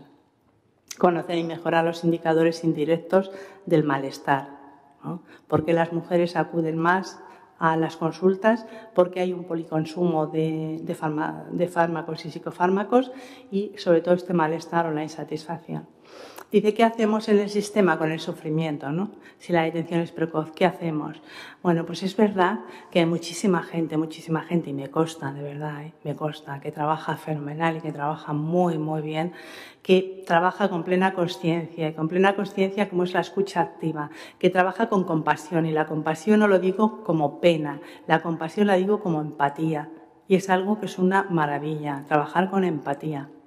Y trabajar con humanidad, trabajar con sensibilidad, ¿no? Yo trabajé también en el plan de humanización en el Sistema Nacional de Salud y creo que a lo mejor nos tendríamos que dar otro agüita en el plan de humanización. Trabajar con mucha delicadeza, con mucho respeto, preguntar siempre con mucho respeto. La capacidad, los y las profesionales del sistema sanitario tenemos la capacidad de sostener el dolor, de acompañar, de reparar heridas, de en esas heridas, como os he dicho antes con los maestros del arte japonés, es restaurar esas heridas, restaurarlas con oro y con plata. Es verdad que a veces no tenemos oro y plata, con lo cual esas heridas no las podemos restaurar, pero creo que es muy importante porque son mujeres que se lo merecen, como todo ser humano, ¿no? Como todo ser humano. Sí, deciros, encontré una definición muy bonita del trabajo, que dice: el trabajo es el desarrollo de nuestros dones y para vivir la alegría del intercambio por ella. Me gustó mucho esta definición, que la he leído hace muy poquitos. Bueno, como desafío que tenemos que tener es promover las medidas y visibilizar para reducir estas desigualdades, porque la mejor vacuna y la única vacuna que hay para erradicar la violencia de género es la igualdad. Trabajar en un equipo multidisciplinar y especializado, intensificar esta formación que os decía que tiene que ser permanente y yo diría que con una base obligatoria. Saber que la responsabilidad es institucional y que esta responsabilidad puede ser por acción o por omisión, y que el compromiso tiene que ser político, social, sanitario, pero sobre todo también tiene que ser personal y donde nos tenemos que comprometer. El abordaje de la prevención y detención tiene que ser, vuelvo a insistir otra vez, con la formación, la sensibilización y las buenas prácticas en la intervención. Porque dependiendo de cómo hagamos esta intervención, cómo lo hagamos, desde qué modelo nos estamos posicionando, las repercusiones en la salud de las mujeres va a variar mucho. Volver a insistir en el cribado universal, porque evitará trastornos y sufrimientos que son innecesarios. Como somos factores protectores, saber que tenemos que estar, y aunque sea solamente escuchar, como dicen las mujeres, aunque sea solamente escuchar, ya es sostener ese dolor. Y ya es un acto terapéutico en sí. Bien. También tenemos que ser conscientes de que hay una cierta fatiga social, ¿no? Hay un cansancio siempre con la violencia y siempre, bueno, ya vienen a hablar de género, bueno, ya vienen las de género otra vez, ¿no? Pues posiblemente es verdad que hay una fatiga, ¿no? Provocada por una falta de victorias, puede ser, porque incluso hemos empezado el año y ya decíamos enero sin mujeres asesinadas, ¿no? Buah, ya se nos ha roto, ¿no? Bueno, pues puede ser, ¿no? Que sea una percepción de que todo está hecho, de que, bueno, pues no lo sé. Pero el origen de la violencia es la desigualdad. Y esta desigualdad, en pleno siglo XXI y a 25 de enero del 2018, sigue vigente. Me gusta mucho lo que decía Nelson Mandela, que dice que este tipo de análisis nos recuerda que la seguridad y las garantías no surgen de una manera espontánea, sino como fruto del consenso colectivo y de la inversión pública. Es decir, nada se cambia porque sí. Con lo cual, como somos instrumentos de nuestro trabajo, somos factores protectores y somos personas que estamos socializados y socializadas en esta sociedad, también tenemos nuestra tarea de cambiar. Vamos hacia nuevas realidades, realmente, ¿dónde estamos? ¿Dónde nos dirigimos? ¿No? Pues sobre todo a tener una detención precoz, cada cual en su trabajo, ¿no? Desarrollo donde se trabaje. Esta diapositiva me gusta mucho porque somos factores protectores y tenemos que empoderar a las mujeres, ¿no? Y qué frase más bonita, porque dice que un pájaro posado en un árbol nunca tiene miedo a que se rompa la rama, porque su confianza no está en la rama, sino en sus propias alas. Para mí esto es empoderar a las mujeres, ¿no? Y llegar a que las mujeres tengan esa confianza en sus propias alas es por lo que tenemos que trabajar. Nos dice en el protocolo de actuación, nos dice la OMS también lo que nos decían las mujeres en el pilotaje, ¿no? Dice, no tenga miedo a preguntar. Contrariamente a la creencia popular, la mayoría de las mujeres están dispuestas a revelar el maltrato si se les pregunta de forma directa y sin juzgarlas. En realidad, muchas están esperando silenciosamente a que alguien las pregunte. Mi gratitud, como os he dicho antes, y mi inmensa gratitud a estas mujeres por volver al pasado, donde ni para ninguno ni para ninguna de nosotras que estamos aquí sentadas nos es fácil a veces volver al pasado, ¿verdad? Porque nos cuesta coger esa boina, ni debemos, porque lo que importa es el presente y nada más, pero bueno, a veces para aprender o para enseñar, como estas grandes mujeres tan generosamente nos han enseñado, mi gratitud a cada una de ellas. Me encantó esta fotografía donde dice, esto me recuerda mucho a mi madre, ¿no? Dice, vive tu vida, que de la mía ya me encargo yo, ¿no? Porque a veces es verdad que yo he tenido muchas limitaciones y esto os digo sinceramente, cuando yo empecé como trabajadora social, madre mía, aquello era de libro. Yo apuntaba lo que tenía que hacer, cuando pasaba por el hospital y ya me acuerdo que me dijo un señor, oye, Araceli, yo te veo, de verdad, y mira, yo te veo con unas ganas y con una ilusión, pero mira, es que a mí no me interesa nada lo que me estás diciendo, ¿eh? ¿No? Aquello fue pararme un poquito y es verdad, ¿no? Bueno, pues encontrar ese equilibrio, esa quietud, donde es verdad, ¿no? Que aprendemos constantemente y en esta mañana hemos aprendido mucho, ¿no? Yo antes, incluso en el paseo, he aprendido mucho, Merche, he aprendido mucho, ¿no? Bueno, pues mi gratitud a estas mujeres por todos sus proyectos de vida, porque sigan reescribiendo sus propias vidas, ¿vale? Y bueno, pues desde aquí yo he intentado dar voz lo mejor que he podido y lo mejor que he sabido. Y muchas gracias por todo.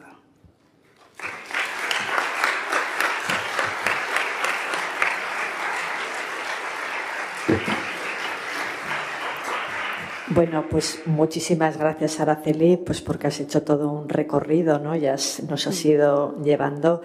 Y sobre todo porque, bueno, pues porque has sido voz, ¿no? Voz para esas mujeres que lo que queríamos era precisamente, pues eso, romper el silencio, ¿no? Hay muchas cosas y muchas frases que yo, bueno, imposible recoger todo lo que has ido planteando, ¿no? Porque era, bueno, pues algo muy gráfico y muy visual y muy de recoger.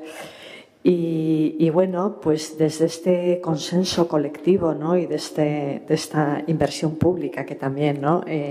Reclamabas, bueno, pues es momento, aquí me consta, ¿no? Que estáis personas profesionales de distintos ámbitos, ¿no?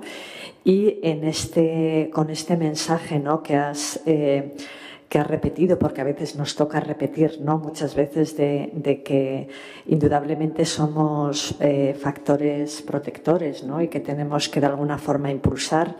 Bueno, pues yo ahora os quiero ceder la palabra, ¿no? Para vuestras comentarios, reflexiones en alto, preguntas. Y bueno, vamos a aprovechar que tenemos aquí a Araceli. Ahora es vuestro turno.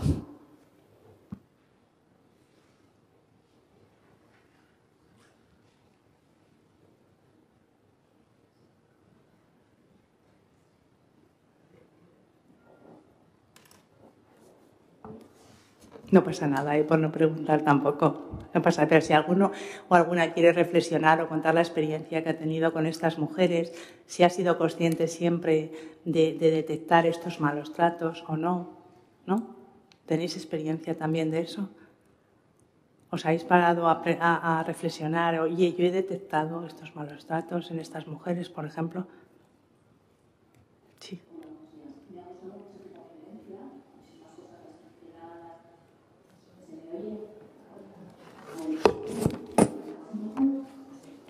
Hola, me ha gustado mucho la conferencia.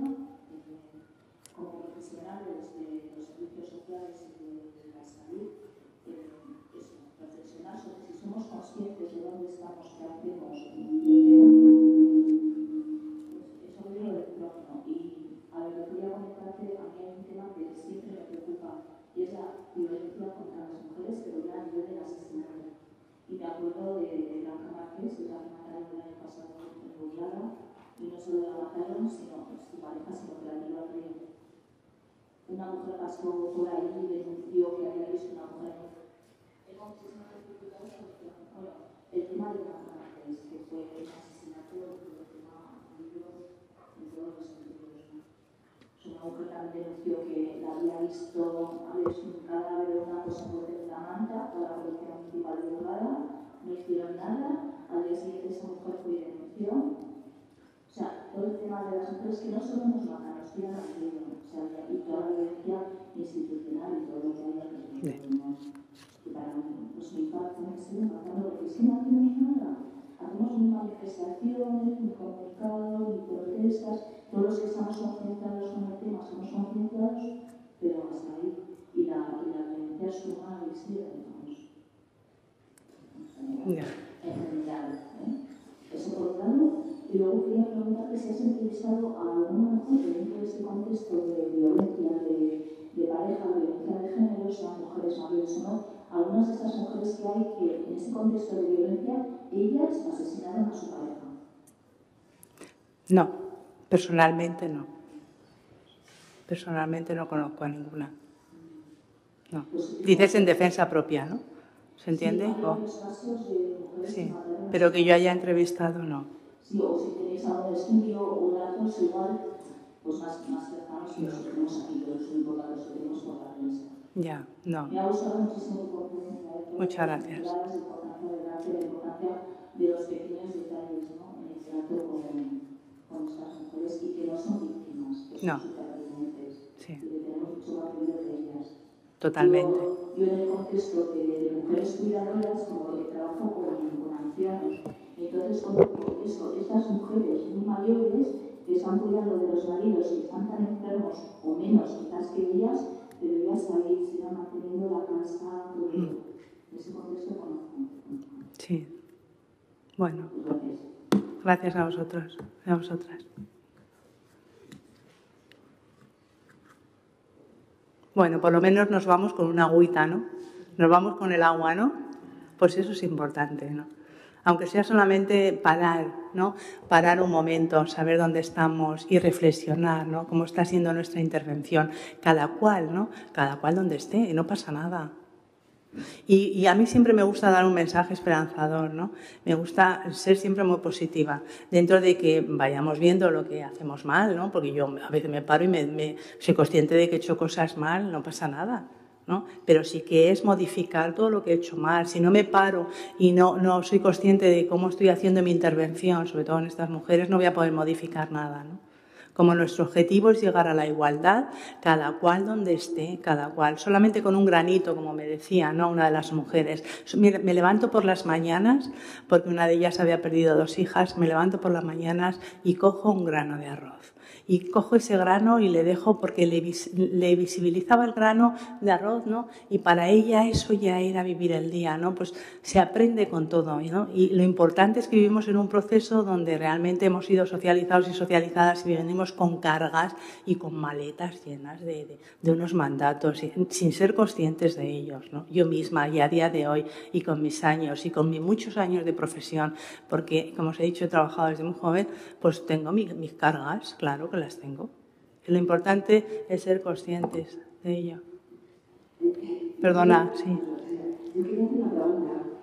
Has hablado de los efectos devastadores también sobre las hijas y los hijos de estas mujeres que sufren maltrato. Y en unos casos entiendo que son las víctimas o supervivientes, como bien dices.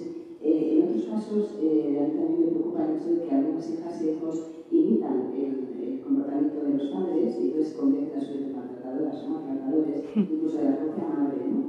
Y en el futuro, pues entiendo que si no se rompe la cadena, no hay una formación como bien dice su seguimiento, pues esto se repite, ¿no? Entonces yo quería saber qué recursos utilizáis, cómo se hace el seguimiento de estas hijas e hijos a cualquier edad, quiero decir, no solo a una edad temprana, sino incluso a adolescentes y tal, el seguimiento, porque claro, entiendo que hay un trabajo muy fuerte que hacer con estas hijas e hijos, ¿no? Porque muchas veces o no son conscientes o si lo son, en algunos casos yo creo que incluso, bueno, yo conozco algún caso, no ejemplo, ¿no?, de una hija que asume, se acerca al padre, que es el fuerte, al maltratador, y ella, pues bueno, tiene un comportamiento de maltrato hacia la madre que ni siquiera es consciente de ello. Y siendo una mujer ya adulta, ¿no? Entonces, me da la sensación de que en el camino nos estamos perdiendo ese trabajo que no sé exactamente lo que se está haciendo, ¿eh? Me gustaría saber, para tomar conciencia, detectar a tiempo también para no repetir, ¿no?, comportamientos y esas cosas que están sufriendo también, ¿no? Entonces, ¿cómo se puede trabajar eso? ¿Cómo se está trabajando? Hombre, yo personalmente ahora os digo, desde donde yo estoy trabajando, yo no estoy en primera línea ahora, ¿no? Por ejemplo, lo que sí que os digo en este pilotaje, que sí hemos entrevistado a las hijas, a las 18 hijas y 14 hijos, nadie había trabajado con ellos ni con ellas, nadie. Sí me consta que hay equipos que trabajan muy bien, equipos multidisciplinares, como os he dicho, desde el observatorio y desde los puntos regionales de atención en Madrid.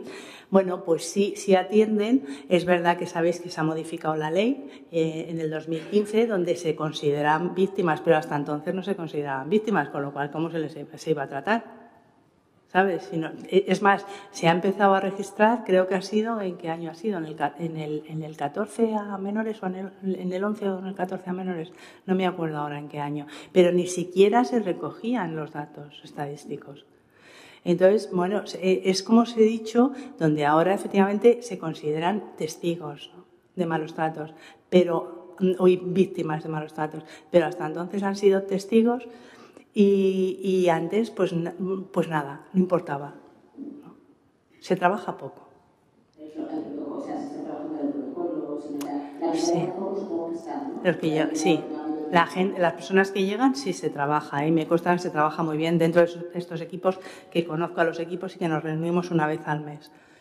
Trabajan muy bien, pero llegan pocas personas. Llegan pocas. Donde realmente tampoco hay tantos recursos como para que lleguen, ¿no? Yo creo que nos queda trabajo por hacer.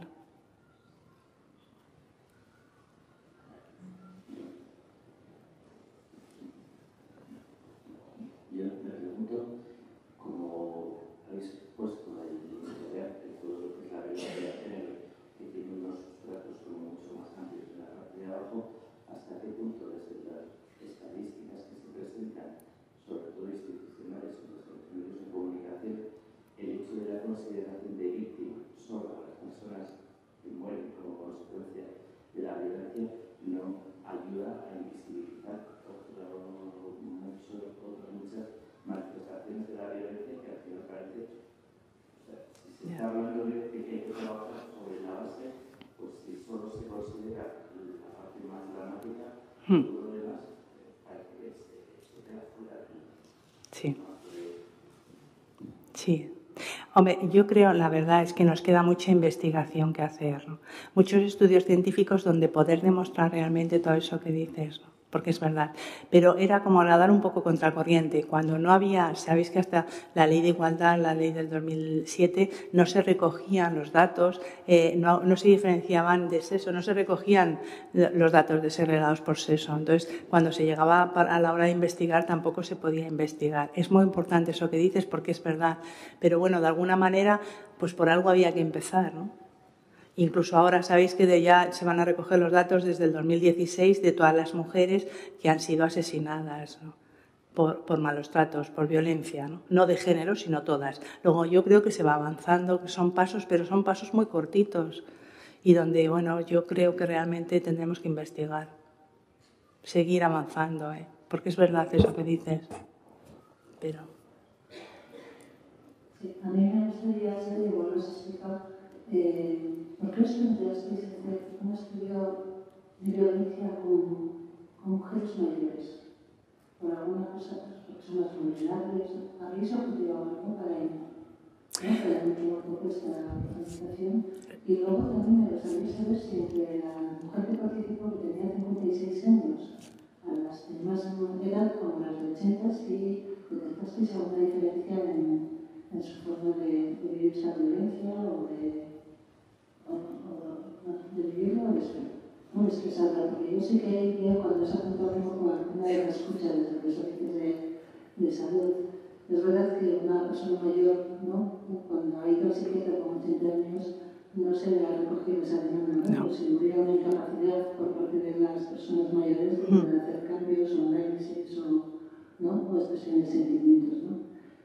Ahí sí que veo la diferencia, ¿no? Y luego también pensando un poco en que la mayoría de la población a la que tenemos atención primaria, muchas de las poblaciones son gente muy mayor, ¿no? Entonces, desde la personalización también de la atención. Pero sobre todo sí que me gustaría saber un poco esto. ¿Qué motivación os llevó? ¿Habéis detectado algunas diferencias o una falta de conocimiento en la violencia y el maltrato de personas mayores, en concreto a las mujeres? Ya. Bueno, mira, ¿por qué nos llevó? Pues porque empezamos, yo participo en 2 proyectos de investigación, la decía antes a Merche, uno es de violencia de odio y otro era de fetos al nacer, de diferenciar los fetos al nacer y por qué se hacía. Y si te digo por qué nos llevó, pues porque empezamos a buscar la bibliografía, como os he dicho, ¿no? Qué estudios había de investigación en mujeres mayores. En mujeres mayores no encontrábamos nada, ¿no? ¿Y por qué? Pues yo también he trabajado con mujeres mayores, ¿no? Y donde, bueno, pues en el mundo hospitalario sí he podido observar el trato que dábamos, ¿no? A estas mujeres, ¿no? Y sobre todo en comunidades más pequeñas, digo en comunidades pequeñas, por ejemplo, como Castilla y León, Extremadura, no sé, por ejemplo, en el mundo hospitalario, cuando está ingresado y sobre todo el hombre, tiene que haber un acompañante, ¿no? Y esa acompañante, esa cuidadora siempre era la mujer. No sé aquí si cuando se hospitaliza a alguien no tiene que quedarse ningún familiar, ¿no? No se queda ningún familiar. Se quedan los familiares. ¿Sí? Se dan antes las altas, ¿no? Era todo esto, ¿no? Cuando reflexionábamos con todos estos datos, ¿qué pasaba? Pero desde la realidad, ¿no? Cuando yo os decía antes los estudios que tenían estas mujeres, 4 de ellas no habían estudiado nada, pero sí tienen, la decía Merche, están graduadas, están licenciadas en los estudios de la vida, ¿no? Y están licenciadas en la vida. Y son mujeres muy sabias y mujeres donde realmente nos decían, ¿no? Todas estas cargas que ellas tenían y cómo se sentían. Era un poco una deuda que teníamos con estas mujeres al haber trabajado mucho con las mujeres mayores, ¿no? Nos planteamos y sobre todo empezamos a plantearnos hipótesis con la medicalización, ¿no? ¿Qué pasaba con la medicalización con estas mujeres? ¿Por qué siempre, cuando se hace la investigación cualitativa también y cuando observas un poquito, observabas que cuando iban a atención primaria, incluso en el mundo hospitalario, en las consultas, siempre los mensajes y los mandatos se dan a las mujeres. Era un poco, ¿no?, ir dando bandazos y planteándonos hipótesis que qué pasaba, ¿no? Luego, en cuanto a la diferencia, por ejemplo, decías de diagnóstico, cuando iban las mujeres mayores, que en la atención primaria, como bien dices, la frecuentación de mujeres mayores es más alta, con lo cual se podría detectar muchos más, porque el vídeo que hemos visto, yo no sé vosotros y vosotras en el hospital, pero yo eso lo he visto, ¿eh? ¿Lo habéis visto en el hospital? ¿No habéis visto a hombres así, a mujeres cuidadoras? ¿No lo habéis visto? Es que la vida misma. La diferencia que había de la mujer de 56 años, pues no se la había diagnosticado absolutamente nada. Es más, era la que más normalizada estaba. Y ella nos decía que había pasado hasta frío y había pasado unas calamidades que yo misma en la entrevista, una se tiene que dar otra agüita, porque yo me estremecía con lo que me iba diciendo, ¿no? No había habido diferencia. ¿Alguien que pregunta? Bueno, agradecer precisamente que os hayáis preocupado de atender a esas mujeres, porque como bien has dicho, son mucho más vulnerables. Sí. No es que no haya maltrato en otras edades, pero es algo, ¿no? Por la representación que han tenido y por los pocos recursos, no sé, el empleo, no tienen acceso a un empleo remunerado, no tienen vulnerables. Pero sí que me gustaría señalar que, al menos desde, yo no pertenezco al ámbito sanitario, pero sí tenemos un programa de prevención de violencia a nivel municipal y allí nos llegan mujeres que no son unas violencias explícitas de golpes o de palizas y muchas de ellas están siendo medicadas tanto por atención primaria, porque como ahora muchos malestares de estos no pasan en el centro de salud mental, sino que es el médico de la cabecera quien hace, o también desde salud mental, mujeres de 30, 40 años, que llevan muchos que están ya años medicadas. Si cuando les preguntamos, pero nunca te han preguntado, no es que decías, sí. Nunca te han preguntado qué pasa en tu casa con tu relación con tu pareja o con tu expareja, que se ha separado pero sigue ahí, y nunca les han preguntado nada. Y es lo primero que has comentado, igual que les escuchas, les preguntan hablar, quieren hablar. Sí. Quieren pensar todo lo que has reflejado. Sí que había un dato que me parece que tenemos que ser corresponsables todas las personas que trabajamos en las administraciones de una manera u otra, tanto en el sanitario como social, ¿no?, como judicaturas. Es esa disminución de las denuncias que ha hecho que están bajando las denuncias. Hace no sé si fue año y medio, estuvo aquí una de y relacionada que comentó que se detectaba que las soluciones que estaban dando las mujeres víctimas de violencia eran personales, individualizadas, eran las separaciones.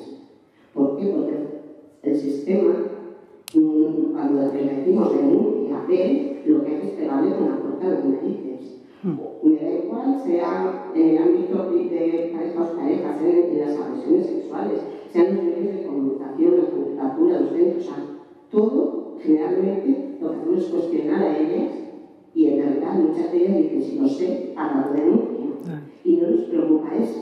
Nos preocupa que hace ¿no? Según lo que dice, pobrecito ese hombre cuestionado, dejar que todo el mundo conoce a alguien que ha pasado injustamente por un calvario por culpa de una mujer, que es lo que decías tú, eso que tenemos. Entonces, yo creo tú piensas también que esa disminución tiene que ver con, ahora cuando estabas hablando con el tema de los menores, ¿no?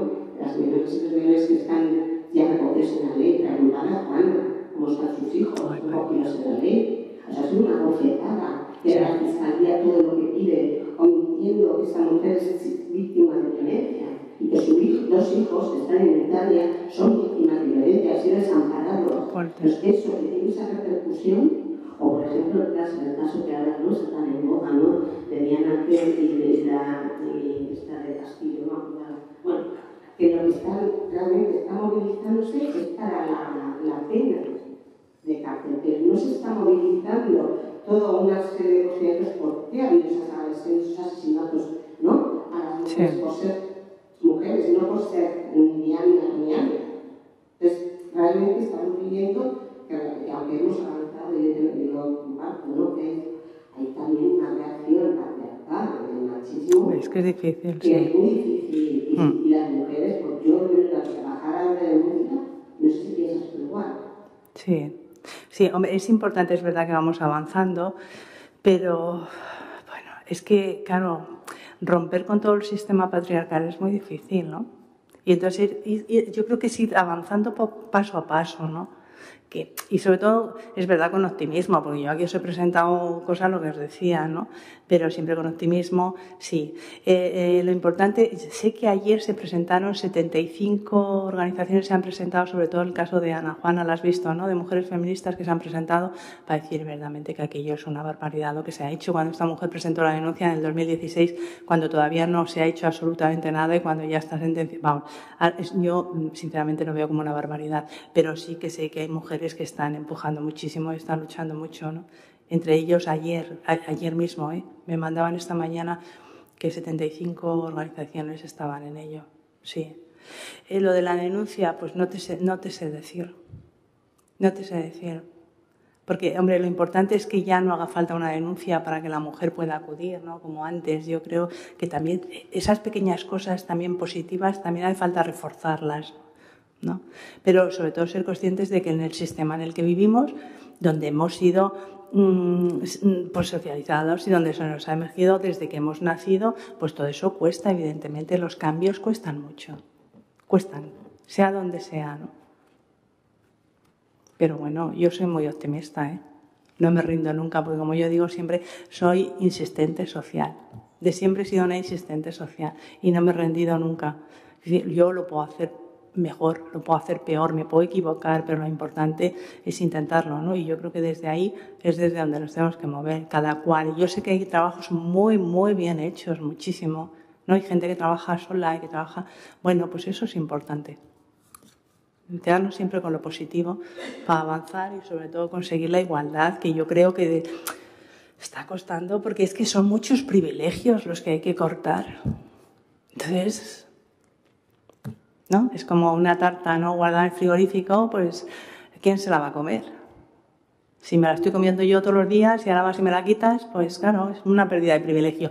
Y desde que se viva esos cambios como pérdidas de privilegio, va a ser muy, muy difícil avanzar, porque son resistencias naturales.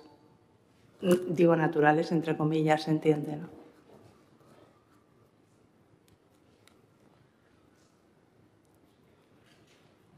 Bueno, pues si os parece, vamos a ir terminando recogiendo esta última idea, ¿no?, que comentabas, Araceli, de que tenemos que ir paso a paso, ¿no?, que indudablemente compartimos plenamente el planteamiento que has hecho de que estamos hablando de una violencia estructural muy arraigada, con unas raíces muy profundas, que además tú hacías alusión y te has ido a años porque efectivamente venimos de ahí. Que indudablemente el trabajo, nos queda mucho trabajo en ese sentido, y que el trabajo tiene que ser con la mirada puesta en la igualdad, ¿no? Mucho trabajo que indudablemente nos toca, y cuando digo nos toca lo digo en plural, cada quien y cada cual, en ese sentido, desde nuestro ámbito, desde nuestra propia responsabilidad, y además yo creo que recogiendo también la idea que planteabas, responsabilidad profesional, pero indudablemente personal, ¿no?, desde la propia revisión también de de nuestras propias actuaciones. Entonces, desde el Instituto Navarro para la Igualdad, pues agradecerte, Araceli, especialmente el haber venido y el haber compartido, ¿no?, toda tu experiencia. Agradecer también a UNATE, que aquí tenemos, ¿no?, que indudablemente se trabaja también para poder llegar, ¿no?, a toda la población. Y como no podía ser de otra manera, también agradeceros a todas las personas aquí presentes, al público, por asistir, por participar, y porque esto es un aliento, ¿no?, que nos hace al Instituto tener que seguir trabajando, ¿no?, trabajando y a la vez conjuntamente. Muchísimas gracias, mila esker. Muchas gracias. Muchas gracias. Muchas gracias.